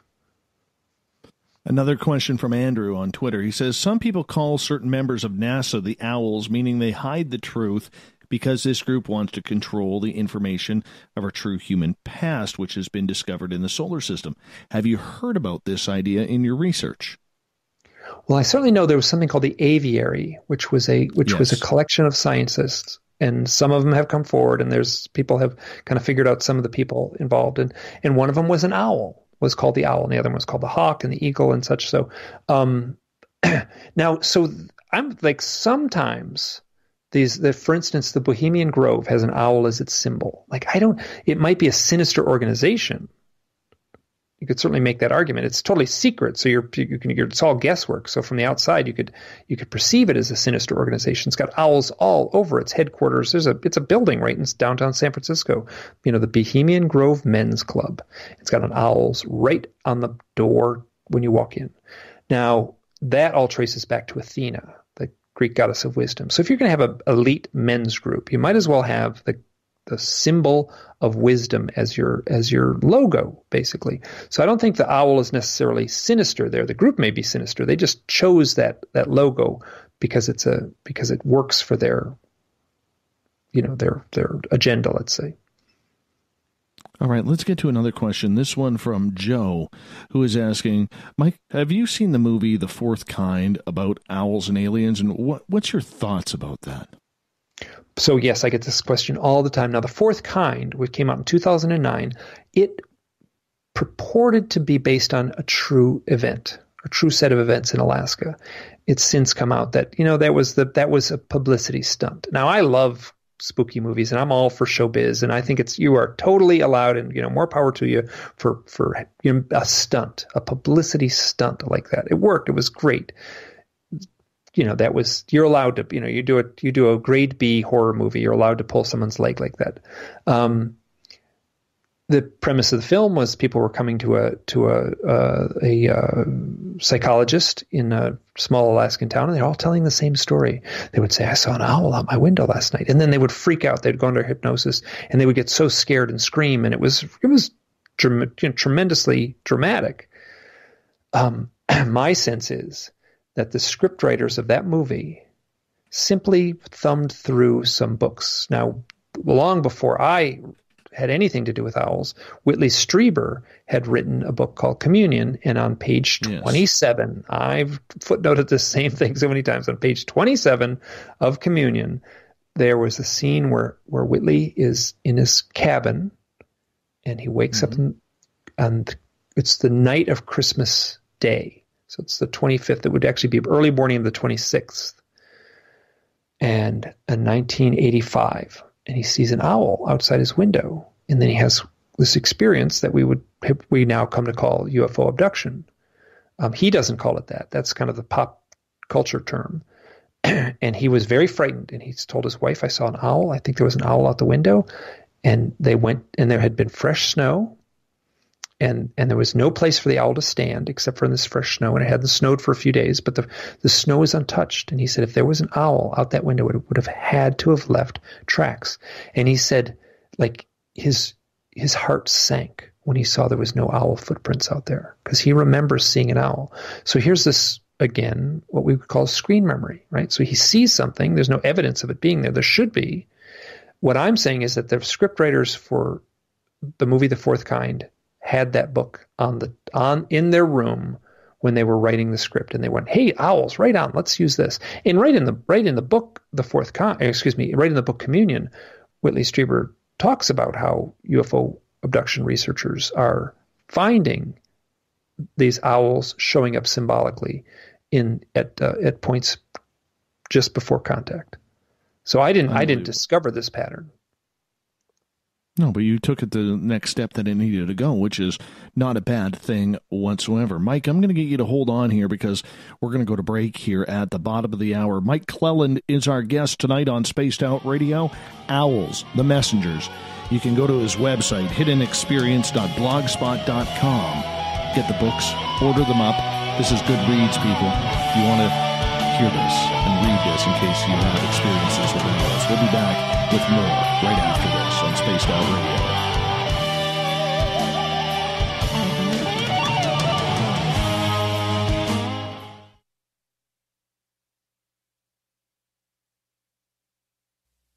You're listening to Spaced Out Radio live with Dave Scott on the Deep Talk Radio Network. You know, it's hard being the bad man of ufology, but that's just the way that I like it. This is Chris George Zuger, and I'll be hanging out with Dave Scott and SOR scientist Chris Cogswell for Reality Paranormal, the second Wednesday of every month. And our job is to break it down and come to conclusions as to what is really going on in the supernatural world. I'd love for you to join us right here on Spaced Out Radio. Visit purpleplates.com today. For over 40 years, the Purple Energy Plates have been delivering amazing results for their many customers. Inspired by the great genius Nikola Tesla, the harmony, healing, and energetic effects of the plates have proven over and over to be beneficial and often miraculous to thousands of customers. Check their site for daily specials and choose from their many energy products. You won't be sorry. Visit them today at purpleplates.com. You hear footsteps in the empty room above you. A rocking chair begins rocking by itself. Don't be afraid of the things that go bump in the night. Reach for Spirit Storybox, the iPhone app the Huffington Post UK called the only ghost hunting app you will ever need. Spirit Storybox. The spirits are telling their stories. Are you listening? Hello, this is your guitar man, Ron Bumblefoot THAL, and I have to tell you, I love the response I get for Little Brother is Watching from Spaced Out Radio fans. It's amazing how music can inspire and make people think deeper about what's going on in the supernatural world. You can head over to my website, bumblefoot.com, to check out my music, my guitar workshops, my touring, even check out some of the hot sauces that I'm working on. And make sure you keep on listening, because with Spaced Out Radio, you know Little Brother is watching. A timepiece is a reflection of who you are, and what better way to show off the real you than with an Escape watch. Escape is a lifestyle brand accessorizing your days and nights. Choose to escape and create the life of discovery that you deserve. Dream, play, unite with your own personalized Escape watch. Head to escapewatches.com. There is no time like the present to enjoy your escape. Use promo code SMF2017 for your 20% discount today. Are you tired of being blocked, shadow banned, or placed in jail for simply posting your thoughts on social media? Social media freedom can take care of that for you. Social media freedom is the newest and one of the best free new apps that allows you the freedom to post what you want, when you want. It takes seconds to download from your app store. Come join the tribe at Social Media Freedom. It's time to set yourself free. We're bringing scientific thought to the paranormal. Hi there, this is Spaced Out Radio scientist Chris Cogswell. Join me, Chris Zuger, and Dave Scott the second Wednesday of every month, where we break down the who from the woo when it comes to everything paranormal. We'll investigate and try to bring sensible answers to those straight and sometimes outlandish questions people have. Hey, not everything has an answer, but we'll do our best. Listen in to Reality Paranormal only on Spaced Out Radio. So, you love talk radio? Then you'll love TalkStreamLive.com. TalkStream Live is always on, 24/7, with the best streaming talk shows. Find your favorite talkers and discover some new ones. It's free, readily available online or on mobile with any smartphone or tablet. Finding your favorite talk shows all in one place has gotten a whole lot easier. Just go to TalkStreamLive.com. Be sure to download the free apps from Google Play or the iTunes App Store. Did you know Spaced Out Radio runs 7 days a week? Hi there, this is Tessa Nicole Thomas, and I'm here to take you on a paranormal journey each Saturday and Sunday night. Why change the station when you have it all right here? Together, we'll hang out and share some strange and scary stories. And don't forget, we have Psychic Sundays as well, so come tune in Spaced Out Weekend. We get going at 9 p.m. Pacific, midnight Eastern, only at spacedoutradio.com, where we own the night. Hi there, this is Geraldine Orozco from San Francisco's Bay Area Meditation. I invite you to join me the first Tuesday of every month with Dave Scott for Spaced Out Radio's The Spiritual You. In this fast-paced world we live in, it's time for you to take some time for you. We'll cover every possible subject from powerful meditation to healing techniques to your own intuition and spirituality. So come join us for The Spiritual You. Are you intrigued by Paranormal Talk Radio? You'll love the new Paranormal Radio app from TalkStream Live. You'll find a great selection of talk shows covering UFOs, ghosts, strange phenomena, and much more. Download the Paranormal Radio app now and start listening to the very best in paranormal talk entertainment, including the network you're listening to right now, the Paranormal Radio app, free in Google Play and the iOS App Store.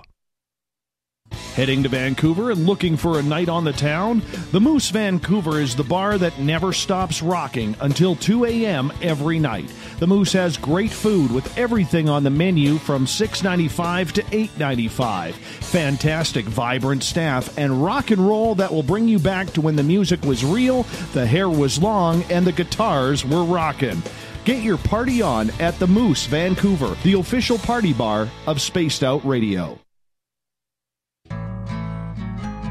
Looking for a place to advertise at a very reasonable cost? Look no further than Spaced Out Radio. SpacedOutRadio.com has an advertising tab that you can click to check out our daily, weekly, and monthly packages to play on the radio, or our website including social media. From commercial spots to banners, we have it all. Check out our competitive pricing today. Coming soon to our website, spacedoutradio.com, is the SOR Space Travelers Club. For just $5 a month, you can get into a private area on our site where you can hang with other listeners in our chat room, post in our forum, and check out a bunch of exclusive content and store that won't be found anywhere else, including a nightly after-show party with Dave. It's going to be the best $5 a month you're going to spend. The SOR Space Travelers, only at spacedoutradio.com.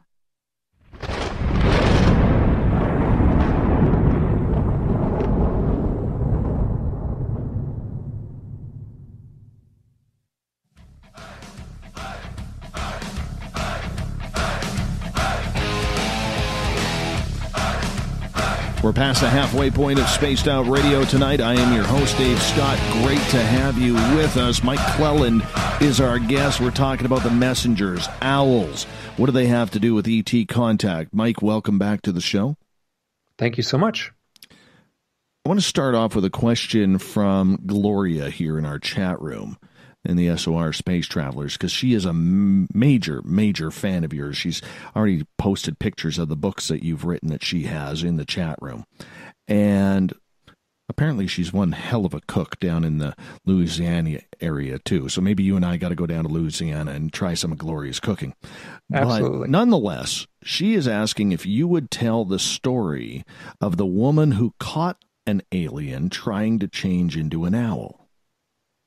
Yes, this is a woman. This took place in the Pacific Northwest in the state of Washington. I think it would have been outside of Portland. Now that it would have been outside of Portland. She's now an adult, but at the time she was 19 years old, and she had been having contact events in her life, and she knew they were. She knew it. She'd been having contact events. She'd seen aliens. She'd seen gray aliens in her house, but they always happened at night. So she's working at a girls' camp, little girls. The forest and summer camp kind of thing. And she's going between two buildings. And, there's kind of a path. You kind of go walk through the woods and to the other building. And it's not like she's off in the woods anywhere. She's just walking through these buildings, has to go through a meadow. And she can hear girls playing in the background, So she turns a corner. She looks, bright sunny day, standing next to the trail is a gray alien. And she says she looks at it. And it looks at her, and she gets this feeling like, "Uh-oh, I'm busted." The alien did not expect to be caught. And then she gets this telepathic message in her mind. She was very clear that it was how they communicate is through this telepathy. And it was almost panicking. It was like the gray alien looked at her, and she heard it go, "Owl, owl, owl, owl, owl." She said it was kind of reverberating telepathically in and out of her psyche. And then she watched this gray alien, morph into an owl. It turned and ran into the woods. Now there's a little more to the story where she said it zoomed into the woods like a little hovercraft almost. It didn't run like we would run. It kind of glided into the woods. She later went back to that spot. And she looked at where it would have been standing and where it ran. Now, where it ran, it would have had, if it was a person, or she said it was an owl running on its feet. But if it was an owl running, a 4-foot tall owl running, it would have had to go down a hill and up a little hill. There's a small gully in the tall grass that she couldn't see. But that's not what it did. It just zoomed. It just hovered right across the field. It's an extremely eerie story. And I have a couple of those stories like that. One involves deer. but very similar to that, where it seems like the aliens aren't so foolproof. Like they'll occasionally mess up. What do you mean by mess up? Well, like they got caught, right? I mean, they seem like they're supposed to be these all intelligent creatures, that are imbued with this magnificence of intellect and wisdom and stuff like that. And then they get caught standing in a meadow in a girls' camp by someone. So I have another story of this. This doesn't have anything to do with owls. Sure. It's a deer story. So woman who's having UFO contact experiences. There's a bright light. Boom! Look like there's a bright light out in front of her house, and it goes away. And she opens the front door and she stands on the porch. She looks around. There's no bright light, and she's not sure what it means. And she looks to the side.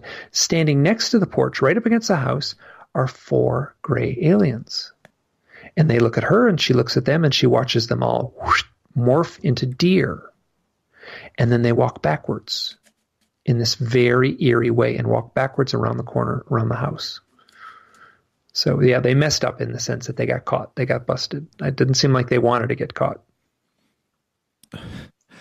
I've heard from, if we go into peak woo here for a second. I'm all for it. Let's go to the deepest waters. I have actually heard from a few people on this show, who said basically that, when ETs screw up like that, they apparently, and I don't expect you to actually know about this, but maybe you've heard some of these candid stories, that they actually get in trouble for getting caught like that, like they're not supposed to be caught. And it's almost like, well, damn it, you found me, and now what do I do? And they got to morph back quickly because their superiors, sort of thing, are going to give them hell for being seen by the crazy humans.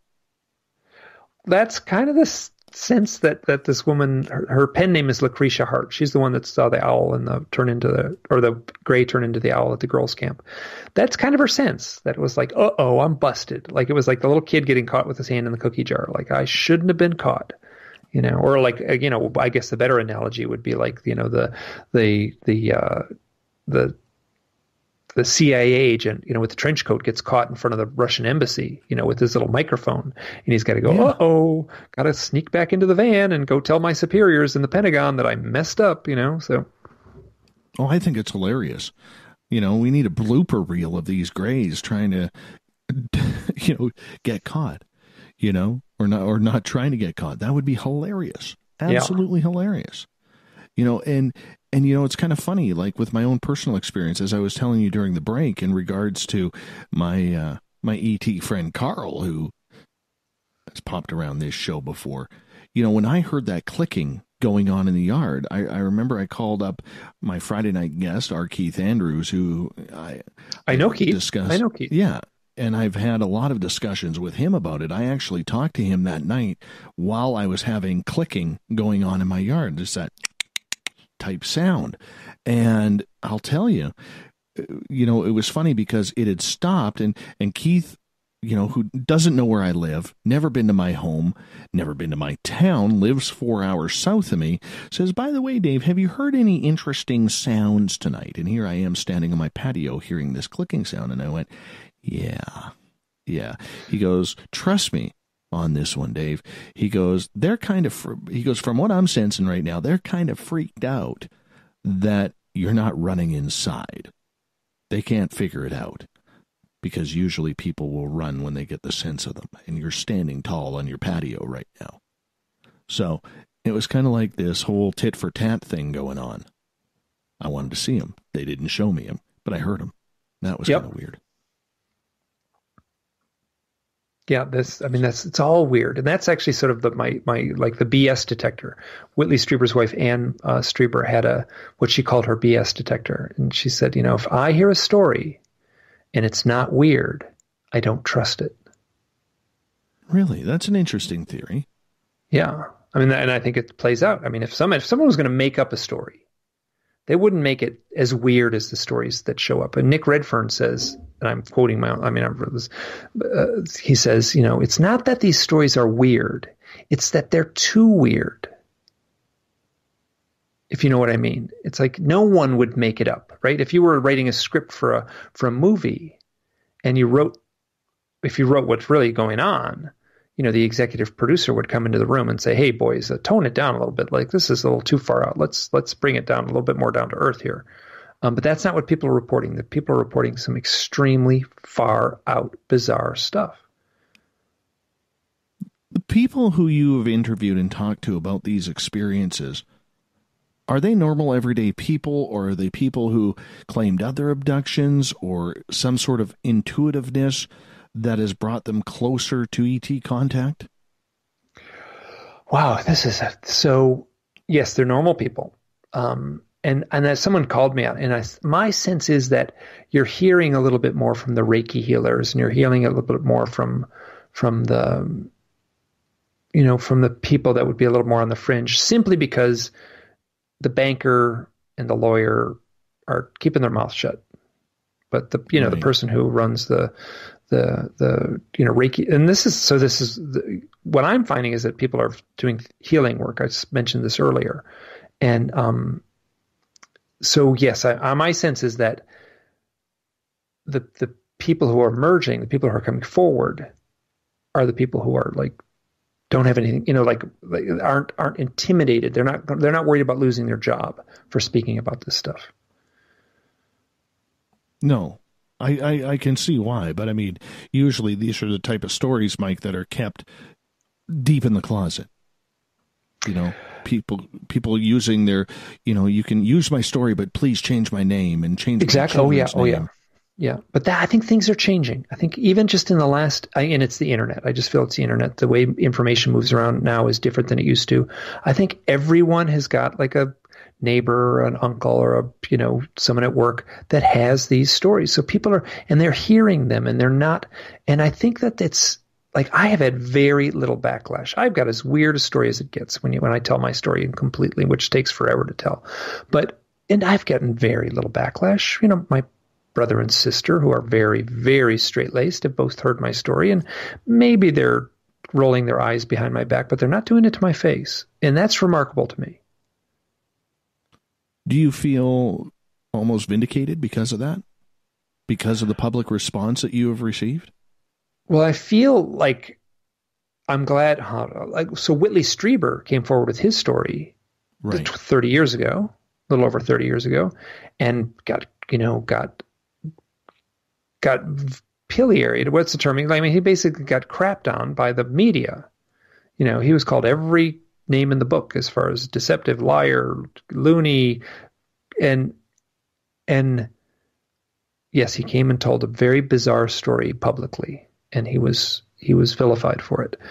But I'm telling a story I feel as strange, and I've had almost no reaction. I've heard some people kind of say, "Well, I don't buy it." And that's fine. I don't have any problem with that. They're not being mean. They're simply saying, "Ooh, that's tough for me to accept." And they'll. So I it's not so much of being. I'm grateful that this didn't happen to me 35 years ago. Let me put it that way, because I would not have been able to come. I wouldn't have been brave enough to come forward with it. I want to ask you a quick question about Whitley. I know it's a little bit off topic, but I mean, here we are 35 years after the book Communion came out, and he is still being vilified for it. He is still being harassed. I mean, I guess on a public note, I mean, to have the first ever episode of South Park kind of be, animated towards your experience of something that was heinously done to him. Do you think Whitley fairly or unfairly has been mocked and ostracized by his experiences, especially with the book Communion? Well, he's certainly been mocked and ostracized by a percentage of the population. He's been laughed at. Yes, I feel that is changing now. He just wrote a beautiful book about his wife, speaking his communications with his wife from, she has since passed, from the beyond. And he argues that this needs to be taken seriously. And he's upset that no one is looking into this. He feels like he has collected powerful data through the work in the book, that this stuff should be taken seriously. And it's not. And I recognize how frustrating that must be. But at the same time, no person on earth has pushed the ball further down the field than Whitley Strieber as far as being outspoken and allowing me to come 25 years later and tell my story with almost no blowback at all. There's been very little in the form of, I was drawing cartoons for a living when I was doing this, so I didn't have the kind of job that, and he was an author, so he had, so neither of us were like, president of the bank, let's put it that way. But yeah, so I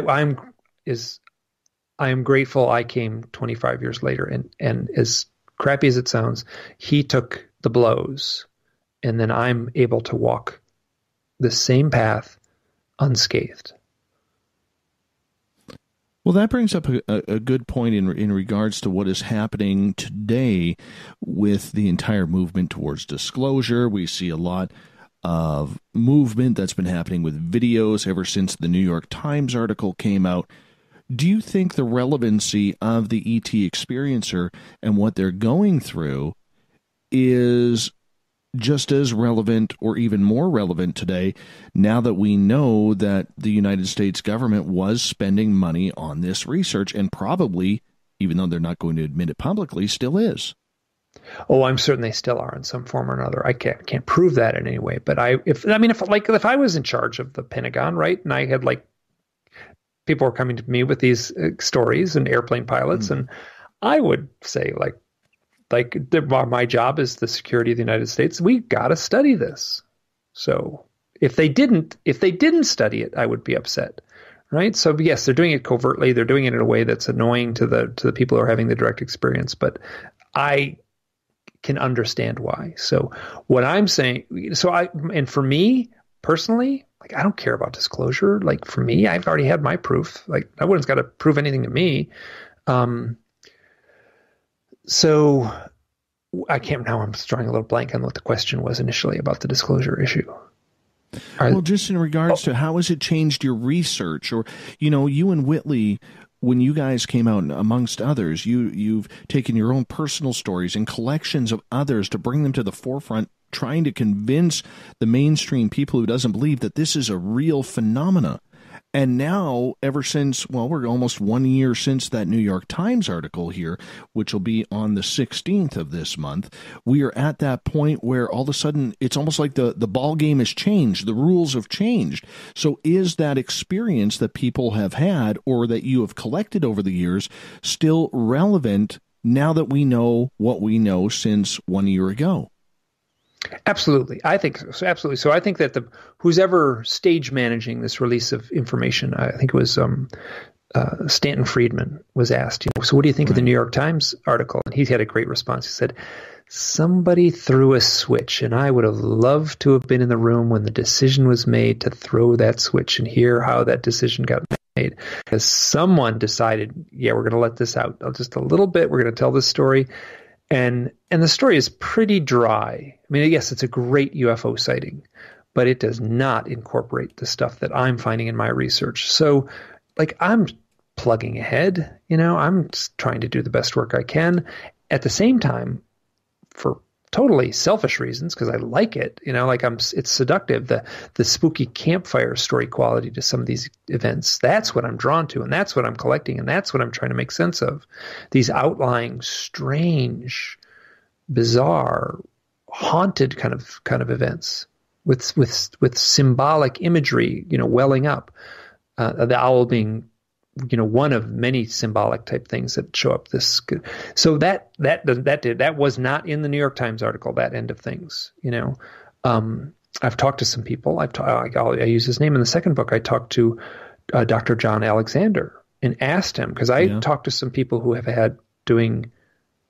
They were involved in remote viewing. I know a few people who are involved in remote viewing, and they both said the same thing. It boosted they were having weird mystical experiences at the time they were immersed in remote viewing. And he was the guy, Dr. John Alexander was the guy I think he was at the Stanford Research Institute at the time that they were doing this work for the government or doing this research, let's say, for the government. And I said, did you see this pattern? He said, yeah, we saw the pattern. It wasn't 100%, but we saw the pattern. And he said, which I never followed up on, he said, we had to address, what's the moral issue of using the mystical in a military application? And then he never followed up on that, what exactly happened and what decision was made. But he recognized, this is in the 70s, I guess it would have been the late, taking the clock back to around 1980s, I guess, but that there's this mystical aspect of it. You didn't find that in the New York Times article, but if they knew it in the 70s, everyone knows it, so. Oh, I fully agree. John Alexander, we had him on the show earlier this year, and I'll tell you, he ripped me a new one twice on the show. Ripped me a new one. And I'm curious, what was it over? Oh, we were talking about Canada's role in it, and he said I was being ignorant, and that that the government doesn't care about this, and he every time he hates the word government, and who in the government, Dave? Well, now we can say who in the government. We can say like Louis Elizondo. Exactly. We can say it right now. Like okay, no, that's over. So I had a few big name researchers who were listening to that show actually message me afterwards and say, "Welcome to the club, Dave. You finally made it once you've been torn a new one by John Alexander in this field." And I was it was on the record. I told him full on I was going to quote him. So the reason I talked to him, because he was with and I'll use his name because he used the name in the book. There's a fellow named Chris Bledsoe. I'm sure you've heard of him. Yep. Chris Bledsoe is an acquaintance of John Alexander. It's in John Alexander's most recent book, the story. Chris Bledsoe's basically, I'm paraphrasing, points to the sky at night, and he says, there's going to be a UFO right there. I sense it. And I know Chris pretty well, and this is exactly the kind of thing I would expect from him.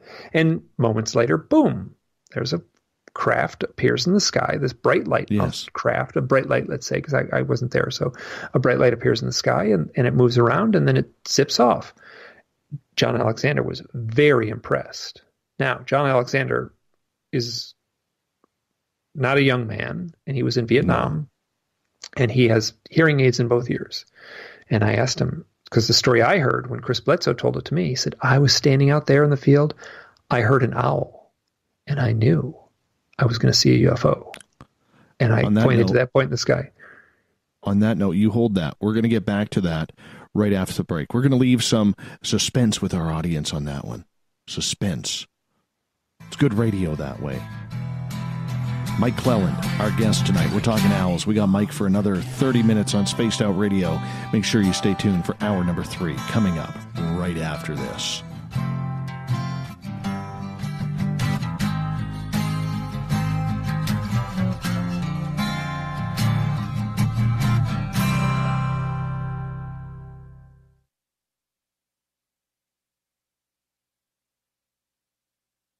At spacedoutradio.com, we have a little bit of everything for you to stay up late.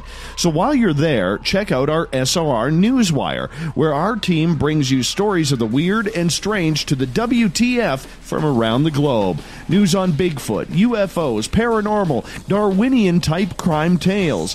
It's the stories that the mainstream media usually won't touch. Well, we got them all on the SOR Newswire, only at spacedoutradio.com. Come hang out with Spaced Out Radio, where we own the night. This is Carl. You can follow Dave on Twitter at Spaced Out Radio, and during the show, use the hashtag Spaced Out Radio to chat with us live. On Instagram, at Dave Scott SOR. On Facebook, give our page a like, Spaced Out Radio Show. SOR archives are free on YouTube at Spaced Out Radio. Come join us, or I will come join you. See you at your window. You're listening to Spaced Out Radio Live with Dave Scott on the Deep Talk Radio Network. Visit purpleplates.com today. For over 40 years, the Purple Energy Plates have been delivering amazing results for their many customers.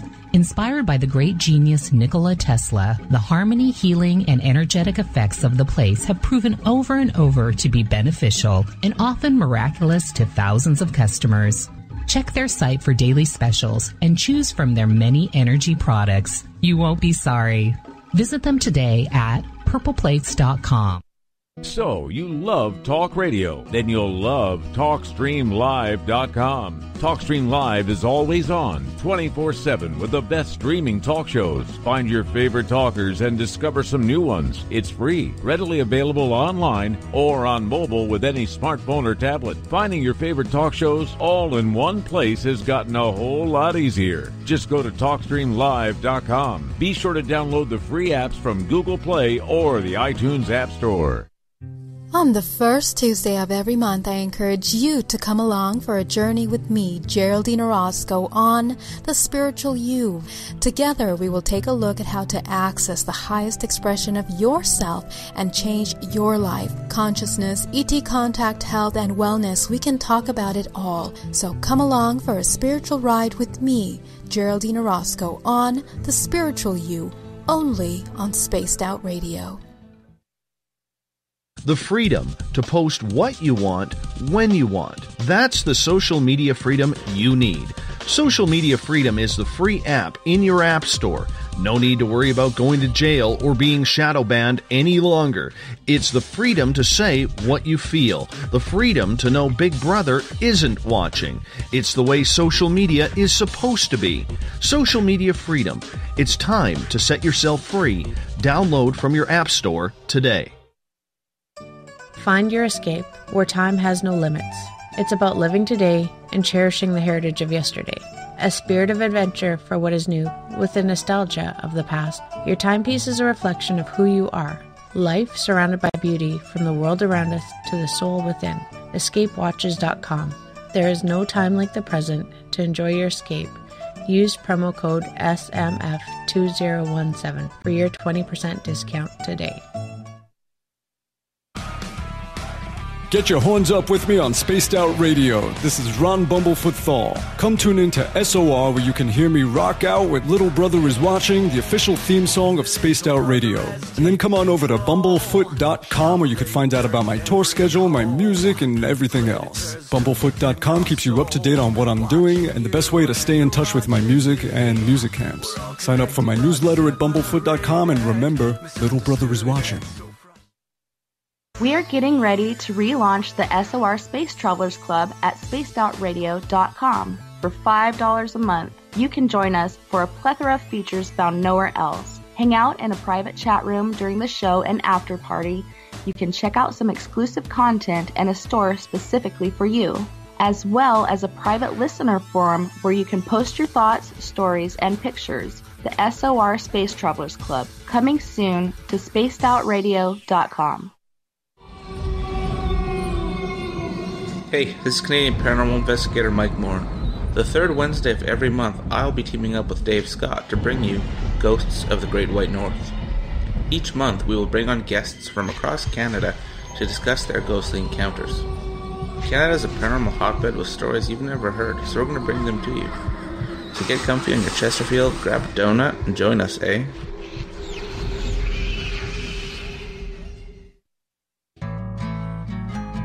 Looking for a place to advertise at a very reasonable cost? Look no further than Spaced Out Radio. SpacedOutRadio.com has an advertising tab that you can click to check out our daily, weekly, and monthly packages to play on the radio, or our website including social media. From commercial spots to banners, we have it all. Check out our competitive pricing today. Do you want to know what's really going on in your world? Do you have questions about who you can trust in the mainstream media? Then look no further than the Rebel Planet. Come get the straight answers right here at spacedoutradio.com. Join me, Jamie Sexton, creator of Rebel Planet News, as I fill you in on the stories behind the stories. All you truth seekers, be sure to tune in to Rebel Planet on spacedoutradio.com the third Thursday of every month.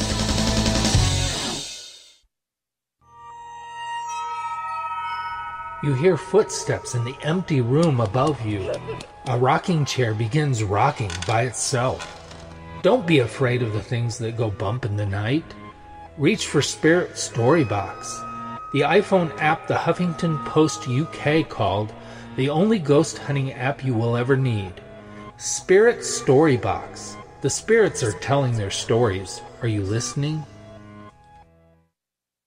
The Call of the Wild is in Vancouver. The Moose Vancouver is one of the hottest bars and restaurants in the city. Open until 2 a.m. nightly, the Moose will rock you like a hurricane all night long. Great food with everything on the menu at $6.95 near the corner of Nelson and Granville. Get your horns up and come rock with us. The Moose Vancouver, the official rocking bar of Spaced Out Radio. You know, it's hard being the bad man of ufology, but that's just the way that I like it. This is Chris George Zuger, and I'll be hanging out with Dave Scott and SOR scientist Chris Cogswell for Reality Paranormal, the second Wednesday of every month. And our job is to break it down and come to conclusions as to what is really going on in the supernatural world. I'd love for you to join us right here on Spaced Out Radio. Would you like to connect with us? Head to spacedoutradio.com for all your latest show info. Now, back to Dave Scott and SOR. Welcome back to the third and final hour of Spaced Out Radio tonight. I am your host, Dave Scott. Thank you so much for being with us. Tomorrow night on the show, we got Geraldine Orozco back for the first Tuesday of the month with The Spiritual You. We get going at 9:06 Pacific, midnight, or 12:06 a.m. Eastern at spacedoutradio.com. We say hello to everyone listening in on the SOR Radio Network and Deep Talk Radio. Please check out our archives. They are free for you at youtube.com/spacedoutradio. Do old Davey the favor, hit that subscribe button. Bill Cardwell has set the password for tonight in the SOR Space Travelers Club. I got it wrong the first time, apparently. I'll probably get it wrong this time. Searine is your password. Use it wisely, space travelers, as Bill sets the password each and every night, right here on the mighty SOR. Our website is spacedoutradio.com, where we have a plethora of features for you. You can rock out to Bumblefoot, soon shop at our brand new store, read up on the SOR Newswire provided by Captain Shirk, and so much more. For the final time tonight, we introduce author Mike Clelland, his research into owls. What kind of messengers are they for ETs, aliens, abductees, contactees? His website, hiddenexperience.blogspot.com. That's hiddenexperience.blogspot.com. Mike, it's been a first couple of hours that have gone by very, very quickly. We only got you till the bottom of the hour. But right before the break, my friend, you were talking about John Alexander and the tie to Robert Bigelow and how it all just seems to intermesh with everything, doesn't it? Well, so I'm actually not that interested in the government conspiracy side of things and stuff like that, because my sense is, that yes. But I talked to John Alexander, and he was in his book. He writes about it, his most recent book, where he was with a fellow named Chris Bledsoe, and they saw a UFO, and Chris Bledsoe was pointing to the sky and said, "There's going to be a UFO right there."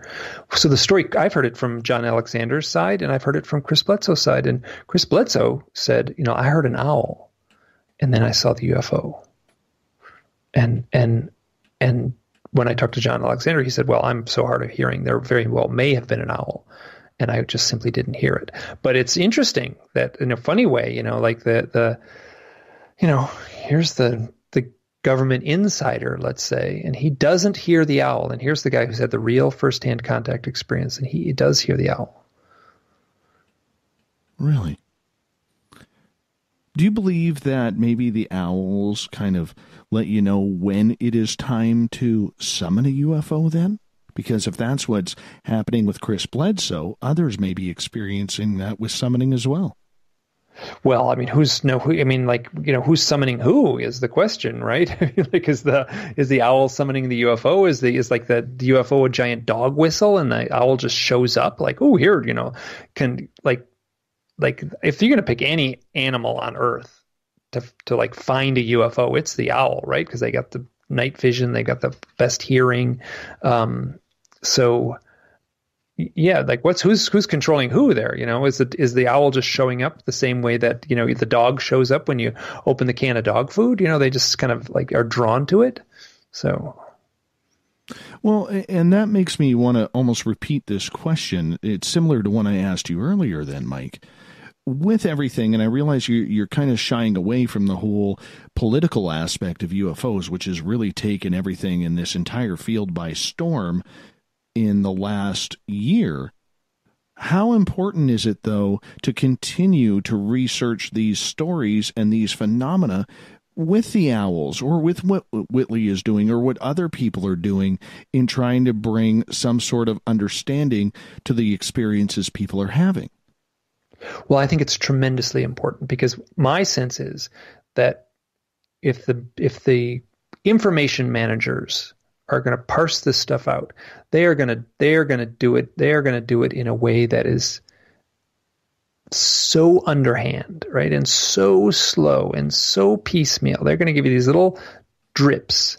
And yes, the Tic Tac sighting was remarkable. It involved the military. It involved radar sightings. It's got multiple witnesses. But I haven't read anyone like did that pilot that saw it, did he have psychic experiences afterwards? That's what I ask. And it's not 100%, but like someone sees a UFO, like any how is your psychic? Anything change afterwards?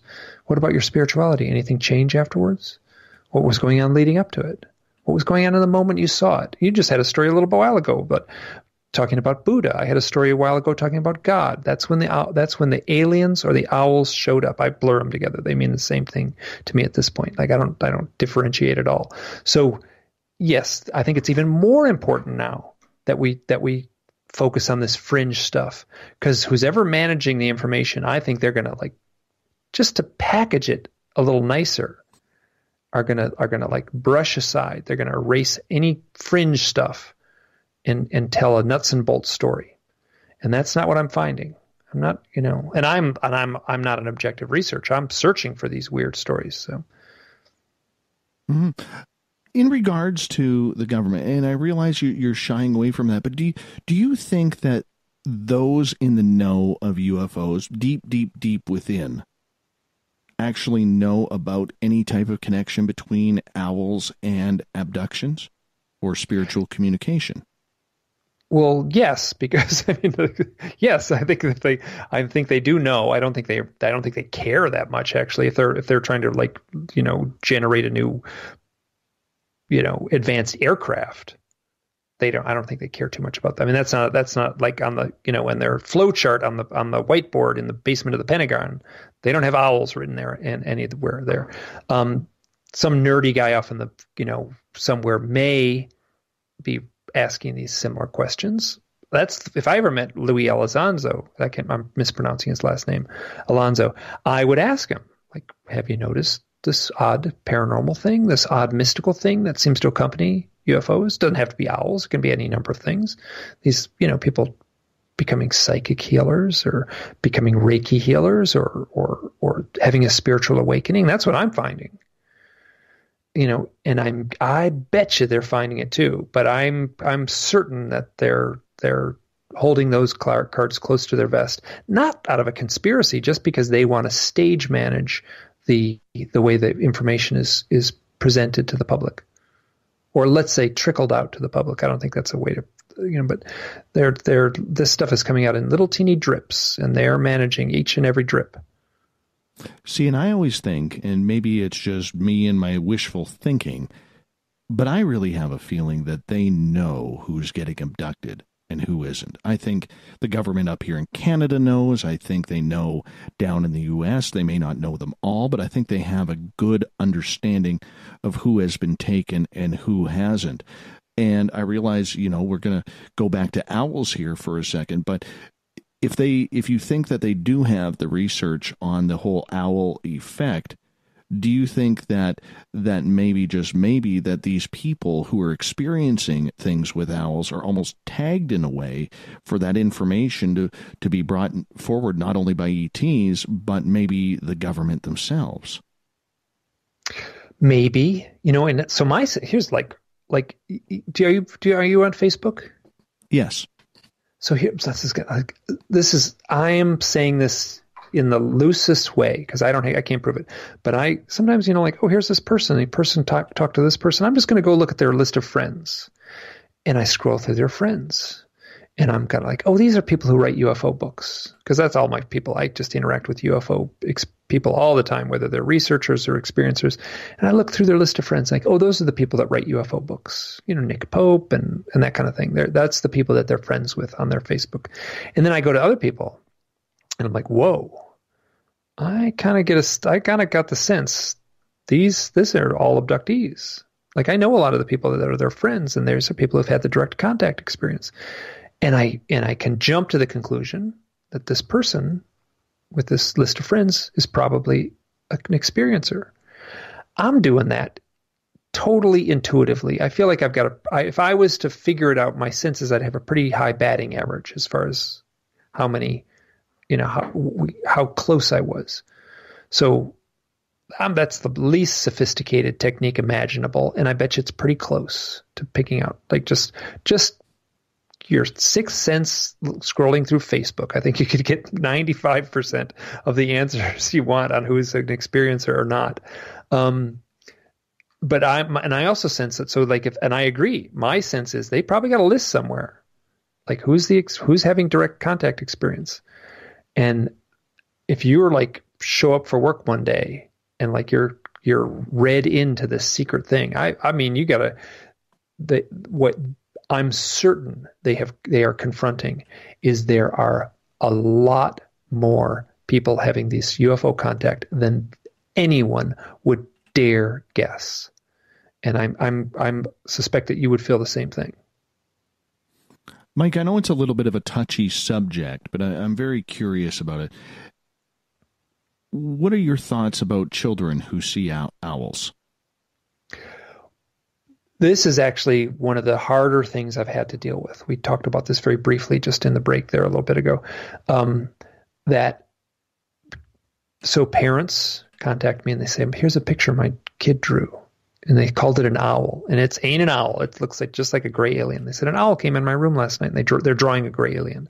I've seen that many times. And I'm also, so the parents are saying, the children are describing owls coming in their room at night.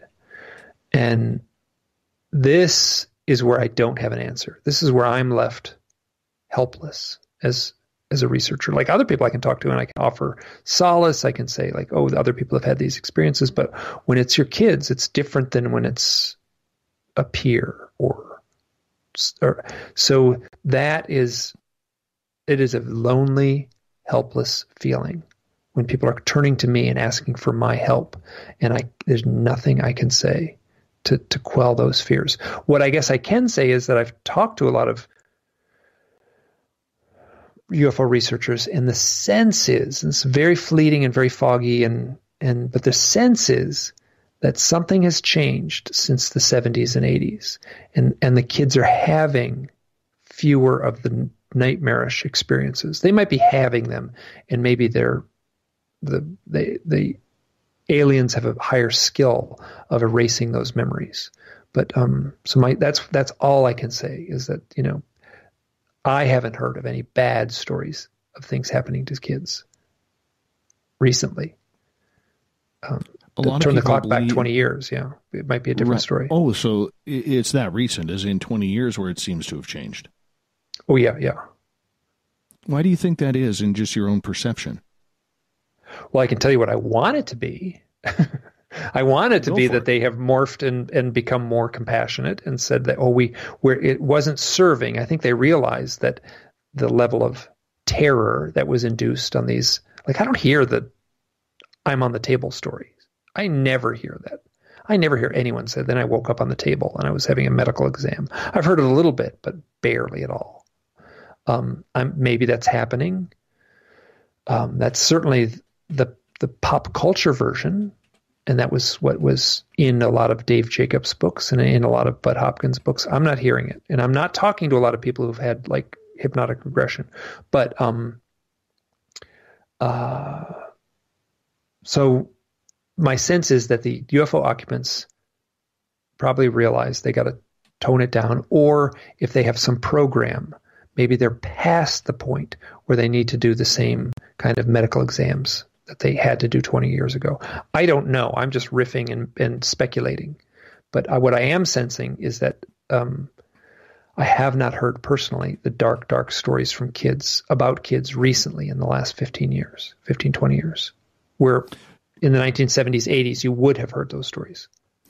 Do you think it has anything to do with the fact, regarding children, that is, Mike, that a lot of people believe that there are more light being type children that are being born these days, more spiritually advanced children being born, so that way the contact has changed, and the sightings, say, of owls by a toddler or a youngster under the age of 10 is really something that's more benevolent now than what it was 20 years ago? Perhaps maybe another way to frame it is the data that's being collected. The data was being collected by researchers who were focused on those dark experiences. Now the data is being collected by researchers who are a little more open to I'll just use the term love and light aspect of the thing. So I don't have a good answer. All I can say is that my research, and I didn't go into it, when I finished the first book, I had to kind of sit back and kind of say, what's the conclusion? And I was very cautious how I phrased it, but the conclusion seemed to be that there is a benevolent light side to this that induces a form of spiritual transformation in people. That's not 100%, but that's kind of the takeaway I got from the first book. Do you try and stay away from children's stories? No, not necessarily. No, I mean, people share a lot of them with me. No, if people want to share that with me, I don't have kids contacting me. I've had some young folks, high school and college age, contacting me with their experiences, but not very young kids, not like, preteens. But I've certainly had parents tell me stories of, kids saying things. And I've had kids or adults tell me stories that have happened in their youth. Really? So if you are dealt a story of children who are having these owl experiences on a frequent basis, how do you deal with it? What does your research tell you in order to tell the parents to maybe calm their nerves or help them understand a little bit more? Well, it's tough to diagnose anything over the phone, right? I mean, that'd be like trying to, diagnose cancer over the phone or something like that. You'd have to, if I wanted to really, I would have to go visit the home and do an in-depth report and really sit with everyone and come to and then still, how would I know for sure, right? I mean, even hypnosis is fraught with. But what I can say is, here's the other stories I've heard. That's what I would say. Like, I've talked to other parents, and the parents are frightened, but the kids aren't necessarily frightened.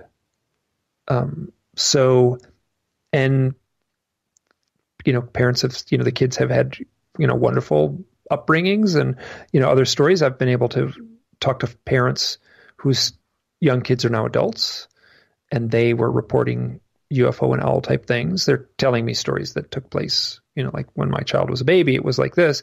And now the young adults are healthy and happy and well adjusted. So that's all I can really say. Interesting. How much longer do you plan on doing this? What's a timeline for you? Yeah, I don't want to honestly, I'm working on another book right now. I'm working on a fiction book. I'm kind of I'm trying to put together a collection of blog posts in a book format. And I'm kind of just, it seems like I'm stuck with this. I'm getting so many, I want to do a book on owls and shamanism someday.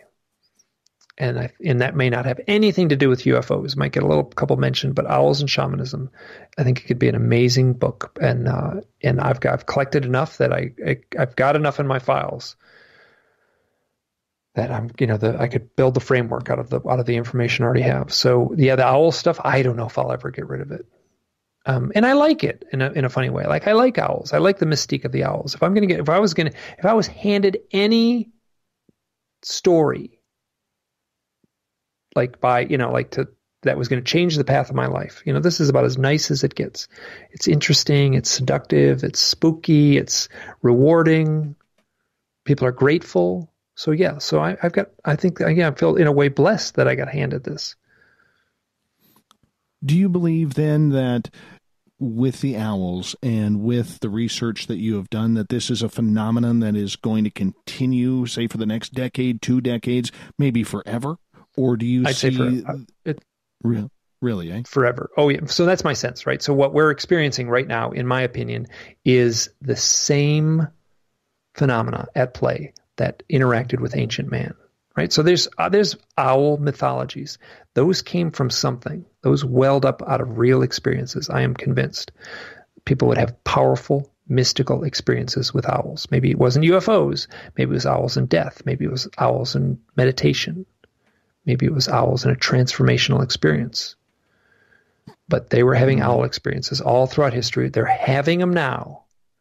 And the highly charged event that we're having now is UFO contact. I mean, that's what's landing in my lap. That was my direct experience. So I would argue that these experiences have been around with us since the dawn of man. They're going to stretch on through all of man's history, well after I'm gone. And the issue now is like if we were living in the jungles of Brazil, we'd get out of our little hut. And if someone told an owl experience, we would all treat it. We would all understand it intuitively, knowing it the same way that an American would know about the rules of football. Right. So they would know it just because they would know the rules of the totem animals of the forest. We don't have that anymore here in America, and my peers don't have that, except through me in a way. And I'm wrestling with it because I don't have a foundation in it. I have to build the foundation as I go along. Mm-hmm. Interesting. We only got about 2 minutes left with you tonight, Mike, and I want to say thank you, but I want to get in a quick question from Tripp, one of our valued audience members here, and he's asking, Mike, what do you think the percentage of an owl being an alien is? Wondering if you think every owl sighting is an owl sighting or an alien sighting. I do not think every owl sighting is an alien sighting. I'm getting about 20% screen memories, 80% real owl experiences that play out as something mystical. And maybe people aren't bothering to contact me because they know they've heard my research and they don't want to, but that's my sense. So maybe it's 80%, maybe it's 75%, maybe it's 60%. I don't know, but it feels like I'm getting more real owl experiences than screen memory experiences. Now you talk to someone like Dave Jacobs, and I've had the conversation with him, and he'll interrupt me and won't let me finish the story. He says, nope. They're all screen memories. And I'm like, well, what about the person who got the picture of the owl in his backyard? He's like, and he kind of just won't go there. But but that's not my sense. My sense is about, the majority of them are real owls that play out. And that's what's arriving in my inbox. I don't know what's actually going on out there in real life, but that's what's arriving at my inbox is about 80% mystical owl experiences. I'm making that up off the top of my head, but that's probably pretty close. One final question for you, Mike, before we have to say goodnight to you. Where can our listeners find your books? You can find my books on Amazon. That's the easiest place to get them. You can go to any bookstore and ask them to order them. That's an easy way to do it. You can find me online by Googling UFOs, owls. I'm the first thing that comes up, and I'm about the next 25 things under that.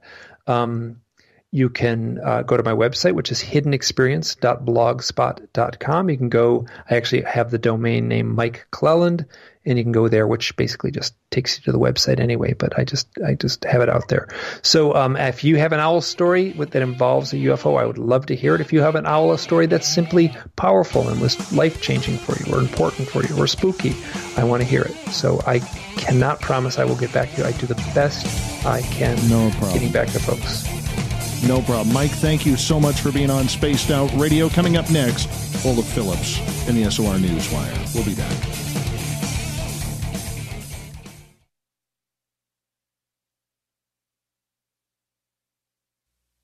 You're listening to Spaced Out Radio Live with Dave Scott on the Deep Talk Radio Network.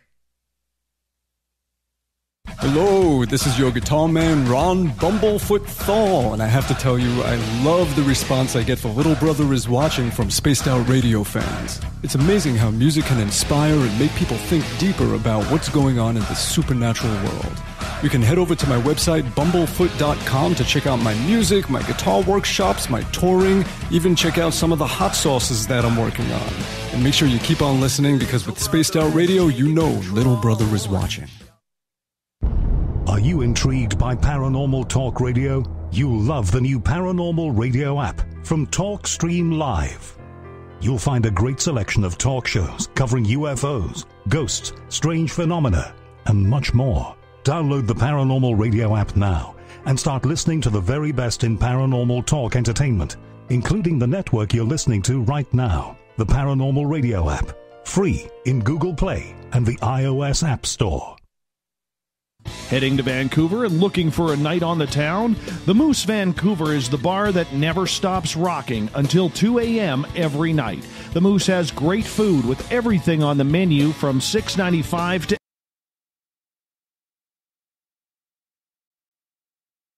to when the music was real, the hair was long, and the guitars were rockin'. Get your party on at the Moose Vancouver, the official party bar of Spaced Out Radio. Are you tired of being blocked, shadow banned, or placed in jail for simply posting your thoughts on social media? Social Media Freedom can take care of that for you. Social Media Freedom is the newest and one of the best free new apps that allows you the freedom to post what you want, when you want. It takes seconds to download from your app store. Come join the tribe at Social Media Freedom. It's time to set yourself free. Coming soon to our website, spacedoutradio.com, is the SOR Space Travelers Club. For just $5 a month, you can get into a private area on our site where you can hang with other listeners in our chat room, post in our forum, and check out a bunch of exclusive content and store that won't be found anywhere else, including a nightly after-show party with Dave. It's going to be the best $5 a month you're going to spend. The SOR Space Travelers, only at spacedoutradio.com. Hi there, this is Geraldine Orozco from San Francisco's Bay Area Meditation.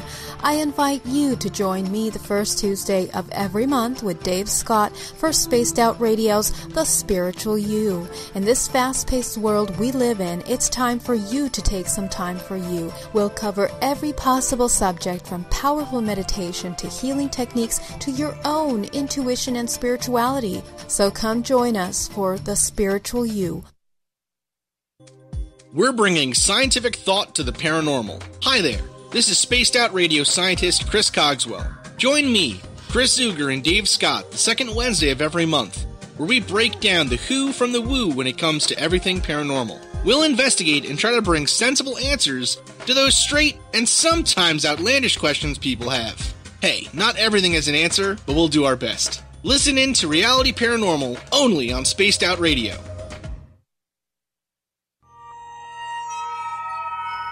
You hear footsteps in the empty room above you. A rocking chair begins rocking by itself. Don't be afraid of the things that go bump in the night. Reach for Spirit Storybox, the iPhone app the Huffington Post UK called the only ghost hunting app you will ever need. Spirit Storybox. The spirits are telling their stories. Are you listening? Looking for a place to advertise at a very reasonable cost? Look no further than Spaced Out Radio. SpacedOutRadio.com has an advertising tab that you can click to check out our daily, weekly, and monthly packages to play on the radio, or our website including social media. From commercial spots to banners, we have it all. Check out our competitive pricing today. Did you know Spaced Out Radio runs 7 days a week? Hi there, this is Tessa Nicole Thomas, and I'm here to take you on a paranormal journey each Saturday and Sunday night. Why change the station when you have it all right here? Together, we'll hang out and share some strange and scary stories. And don't forget, we have Psychic Sundays as well, so come tune in Spaced Out Weekend. We get going at 9 p.m. Pacific, midnight Eastern, only at spacedoutradio.com, where we own the night. So, you love talk radio? Then you'll love TalkStreamLive.com. TalkStream Live is always on, 24/7 with the best streaming talk shows. Find your favorite talkers and discover some new ones. It's free, readily available online or on mobile with any smartphone or tablet. Finding your favorite talk shows all in one place has gotten a whole lot easier. Just go to TalkStreamLive.com. Be sure to download the free apps from Google Play or the iTunes App Store. A timepiece is a reflection of who you are, and what better way to show off the real you than with an Escape watch? Escape is a lifestyle brand accessorizing your days and nights. Choose to escape and create the life of discovery that you deserve. Dream, play, unite with your own personalized Escape watch. Head to escapewatches.com. There is no time like the present to enjoy your escape. Use promo code SMF2017 for your 20% discount today.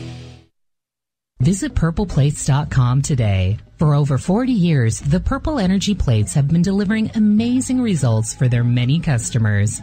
Inspired by the great genius Nikola Tesla, the harmony, healing, and energetic effects of the plates have proven over and over to be beneficial and often miraculous to thousands of customers. Check their site for daily specials and choose from their many energy products. You won't be sorry. Visit them today at purpleplates.com. You know, it's hard being the bad man of ufology, but that's just the way that I like it. This is Chris George Zuger, and I'll be hanging out with Dave Scott and SOR scientist Chris Cogswell for Reality Paranormal, the second Wednesday of every month. And our job is to break it down and come to conclusions as to what is really going on in the supernatural world. I'd love for you to join us right here on Spaced Out Radio.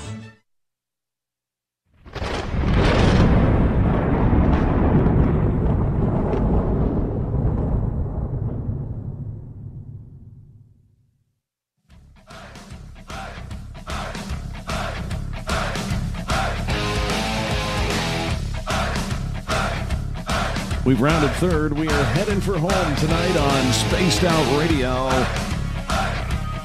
as we get to the news with the weird, the wacky, the WTF, because that's the way we like to do things around here with Mr. Olaf Phillips. And you know, Olaf, we always like to give you a little bit of a theme song coming in. Let's fire that thing up, man. Fire it up.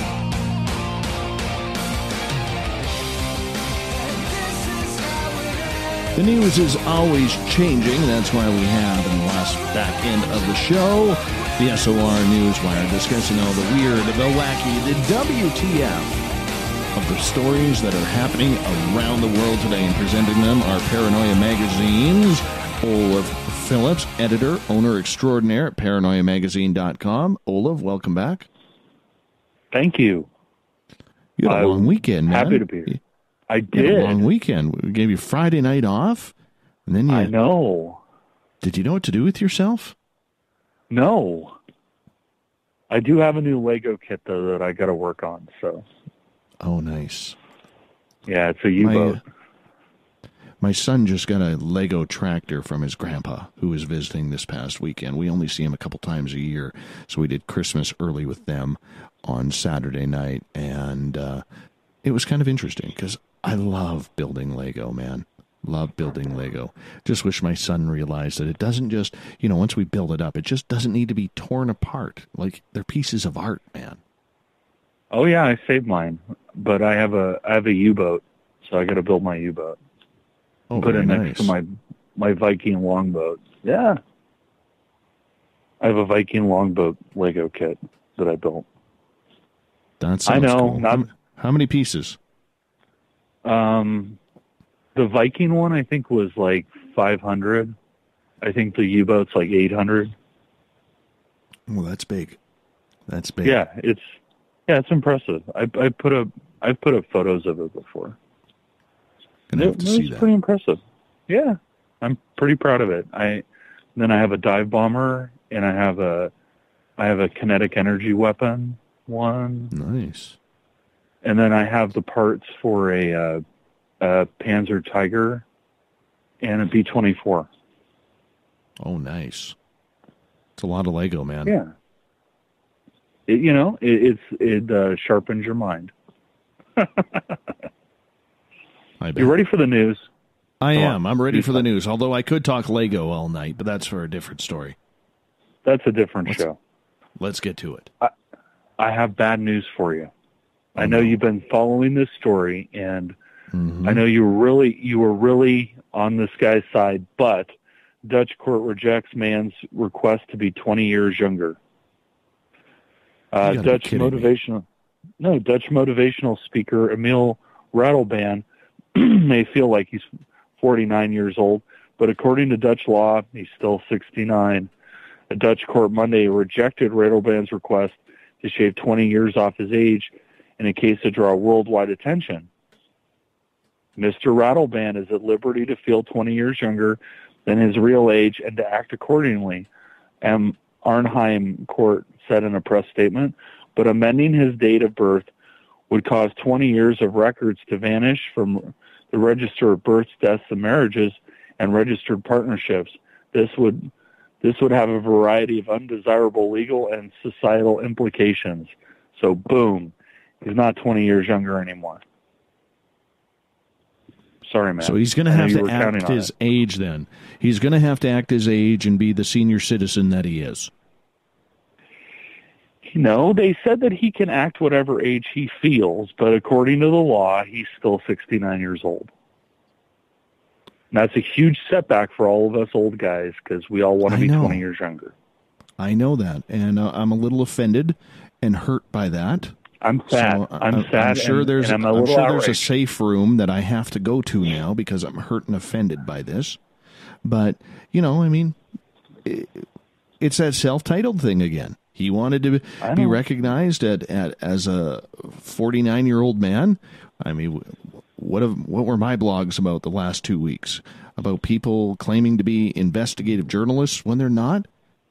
I'm glad, in a way, I'm very glad that the court actually threw this out because it's a ridiculous story. It really is.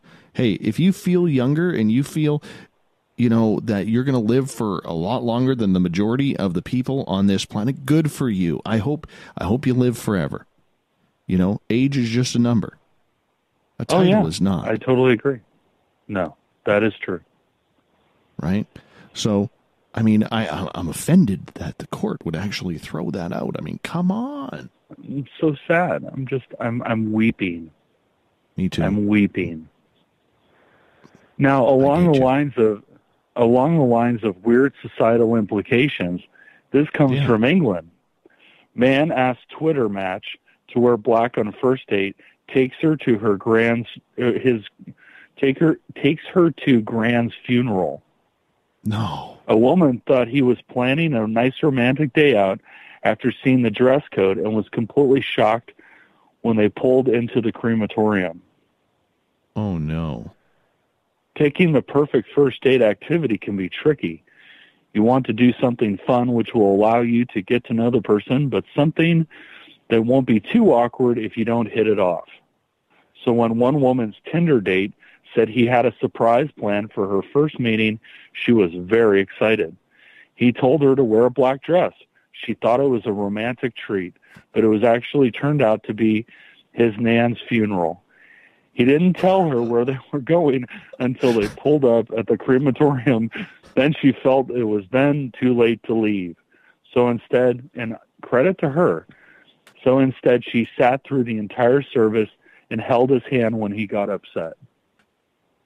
But she did skip the wake. She skipped the event afterwards. I'm assuming there wasn't a second date here, because that's a little creepy. I don't think so.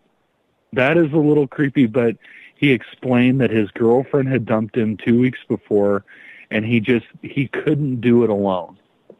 So he set her up to go with him so that he wouldn't be alone, and she kind of understood that and went along with it. Unbelievable. I mean, credit to her for being the bigger human being and being there for him. A total stranger, But now, Tinder not only is for hookups now, it's also for dating apparently, and it's for arranging to have somebody come with you to your grandma's funeral. Apparently so. You need a date for the funeral? Go to Tinder. Good advertising. That was a WTF for me. I read that and I was like, what the insert expletive of choice. I was shocked. I mean, it's sad. And again, more power to her for being an amazing human being to do that for a stranger. But man, ugh. Yeah. You know, I mean, she didn't even get dinner out of it. Out of it. Like, thank goodness she drove herself. Or maybe she hailed a cab or Uber or something. Well, there's a whole chat log of her talking to her friend about it. And she's like, you know, you can't exactly call Uber in the middle of the funeral and go, get me out of here. True. She was stuck. Poor thing. She was stuck. I really feel bad for her. But she got a lot of karma points. Yeah, she did. She earned that one. She earned that good romantic date coming up next. Hopefully she finds it. That's right. What do we got next? Well, this just in from Louisiana. Man pulls gun on Popeye's worker in condiments clash. Oh, no. From Associated Press. I want to give them credit for this weird one. A man is accused of pointing a gun at the manager of a Popeyes in Louisiana during a dispute over condiments. The Times-Picayune reports 59-year-old Earl Jethro of Marrero walked into an eatery Friday, ordered a meal, and apparently took issue with the condiments provided by the employees. At some point, the arrest report says, Jethro threw his chicken across the counter, pulled a pistol from his waistband, and pointed it at the manager. Jethro didn't fire the weapon, and no one was hurt. Authorities say deputies later found Jethro at another restaurant yelling, saying they said that he smelled of alcohol and was unsteady on his feet. Oh, my goodness. Yeah, he pulled a gun on a guy. Because he didn't get the condiments that he wanted. That's terrible. Terrible. It's amazing what a lack of ketchup or mustard can do. Yes, well, I think it was ranch probably in this case, but yeah, it's, again, WTF. It's a WTF kind of night. You want more WTF? Let's go one more, and then I got a nice surprise for you. Okay. Man crashes into a tree after driving with his head out the window like Ace Ventura. A man crashed through a yard, hitting a tree and retaining wall while driving with his head out the window because his windshield wipers weren't working. A man was taken into custody and processed for DUI after crashing his car into a tree, according to a police accident report. The report says the man was driving eastbound on some street you probably don't care about when he veered off the road, striking and uprooting a tree, which means he hit it pretty hard, in a nearby yard, coming to rest after colliding with the retaining wall. The man told the officers that he had crashed because his windshield wipers weren't working, and he was forced to drive with his head out the window like Ace Ventura, the report says. Oh, my goodness. So there Isn't you go. it illegal to drive cars down there without windshield wipers working? Because it is up here. Yeah, I believe it is, and it's really illegal to drive with a high blood alcohol content. Yeah. After you've been drinking all night, that never works. The two just don't combine for a good time. No, don't drive drunk. Call Lyft. My advice for everybody tonight. Yeah. Exactly. Well, my little surprise for you comes from a website that I love called the CHIVE. And I'm wearing my Bill Murray shirt from it as well. So these are headlines that are all in Florida for you. Oh, so wow. I'm just going to read these headlines. A Florida man shot a volunteer in the butt because he doesn't like sea turtles. Okay. Florida man calls 911 to brag about his big muscles. Eduardo Garcia repeatedly asked the dispatcher if she was single, according to police. Wow. Florida man dies after winning cockroach eating contest. That's disgusting. Florida woman stabs boyfriend for farting on her. On Tuesday, a 37-year-old woman threw an 8-inch kitchen knife at her boyfriend after he purposely crop dusted her on the way to the kitchen. Wow. Florida man breaks into jail to hang out with his friends. Okay. Florida man accused of killing his friend asks Siri where to hide the body, the court hears. She has all the answers. Yeah. Florida man arrested for assault with Taco Bell burrito. How does that work? Well, apparently, let's see here. He threw it at his brother-in-law. Name was not disclosed. Was reportedly arguing with his mother and told her to bring him a burrito that he had picked up earlier in the day. Brown disliked the move and delivered the burrito to the teenager by flinging it in his face. Okay. Herpes-infected monkeys are terrorizing Florida. I almost snorted on that one. Florida strip club offers free flu shots. That's really nice of Rachel's Gentlemen's Club in Castleberry, Florida. Yeah, let everybody know which one so we can all go get our flu shots. Exactly. Florida woman calls 911 3 times over McDonald's Chicken McNugget shortage. Because it's a disaster. Oh, yeah. Florida man in French maid costume arrested in prostitution ring.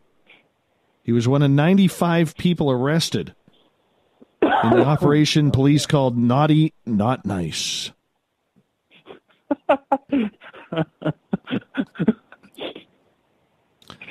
Dog shoots Florida man Greg Dale Lanier in the leg with a 9mm handgun.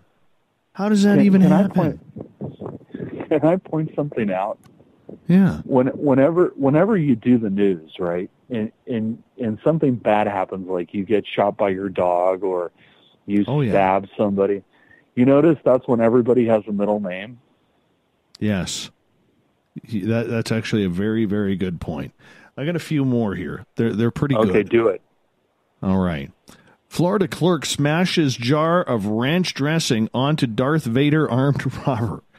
An armed robber dressed as Darth Vader caught on surveillance video inside a convenience store. Well, the robbery didn't go too well for him. If you're going to rob somebody, do it as Darth Vader. A drunk man in Florida tries to use a Taco Bell taco as ID after getting pulled over by police. That's just fantastic. That is just license and registration, please. No, yeah, okay, officer, but I got a taco here. I got a taco. I mean, does this guy not know that police like donuts? I know. All right. Here's another one for you. Florida cops taser naked burglar who did some really grotesque things when homeowner then pulled a gun on him. I'm not even going to say, because that headline is actually kind of disgusting. I think you can read in between the lines on that one. Yeah. From the You Can't Be Serious file of Florida, police find active meth lab in 23-year-old Florida man's pants. Don't get that. In his pants? Yes. Okay. That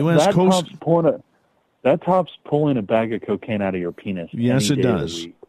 Yes, it does. You won up to me on that one. I can't compete with that. Here is another one. The U.S. Coast Guard in Fort Pierce, Florida, rescued a woman from a frightening assault by a herd of manatees near Pepper Park Beach, a popular beach in the area. Okay. Florida man tries to trade alligator for beer. I can Florida see man that. tells police his wife was abducted by intruders using holograms. The 53-year-old man was extremely agitated when he told the deputy they abducted her. That could be a case of aliens right there, my friend. I know. Yeah. And, of course, it happened in a trailer park. Of course. One more here before we got to get going. Florida woman gets married to a Ferris wheel named Bruce after failed relationships with an airplane and a train. I can That's a good give you one. I can give you one. We don't real have time quick. for that, man. Oh, it was a woman who married a tree. Best sex she ever had, apparently. Oh, unbelievable. Unbelievable. Where can people find Paranoia Magazine? ParanoiaMagazine.com. Very easy. Listen to the podcast. It's fun. Yeah, I highly suggest you do. Because Olaf is fun, people. Olaf is fun. He's got a good beard. You can't go wrong with that. No. And, of course, you can find all Spaced Out Radio news by going to our Facebook page, the SOR Newswire, and, of course, on our website, spacedoutradio.com. As we wrap things up tonight, I want to say thank you to Mike Clelland for coming on the show to talk about the owls, the messengers. You can get his books on Amazon, and, of course, you can check him out on his website, hiddenexperience.blogspot.com. That's hiddenexperience.blogspot.com. Tomorrow night on the show, we got Geraldine Orozco coming back from Bay Area Meditation. We're going to get our Zen on, our Chi on. Yeah, we're going to go down that road. Let's go to Spiritual Woo tomorrow night with Geraldine Orozco in a segment that we call the Spiritual You. I love Geraldine. She's always got good hair, too. You never really go wrong with that. 9:06 Pacific, 12:06 a.m. Eastern at spacedoutradio.com. We got Mr. Ron Bumblefoot THAL rocking in the background with Little Brother Is Watching. Bumblefoot is the official music of Spaced Out Radio, rocking us in and out of every single show. Get your horns up for the guitar god himself. A special thanks to everyone listening in at home, in your cars, at work, wherever you may be. A big thanks to everyone on Spreaker. You guys were fantastic as well tonight. Old school faces in there. Look very good. Thank you for popping on in. Thanks to everybody at #SpacedOutRadio on Twitter. The snark was beautiful to start this week. The Veterans Club, the SOR Space Travelers on Facebook, the chat room in Rev Radio, and all of you just sitting around wherever you are. Thanks for telling your friends your stories and sharing your night with us as we get bigger and better every single night. Because together, my friends, we own the night. I will talk to you in 21 hours from now. Mr. Bumblefoot, we need a favor.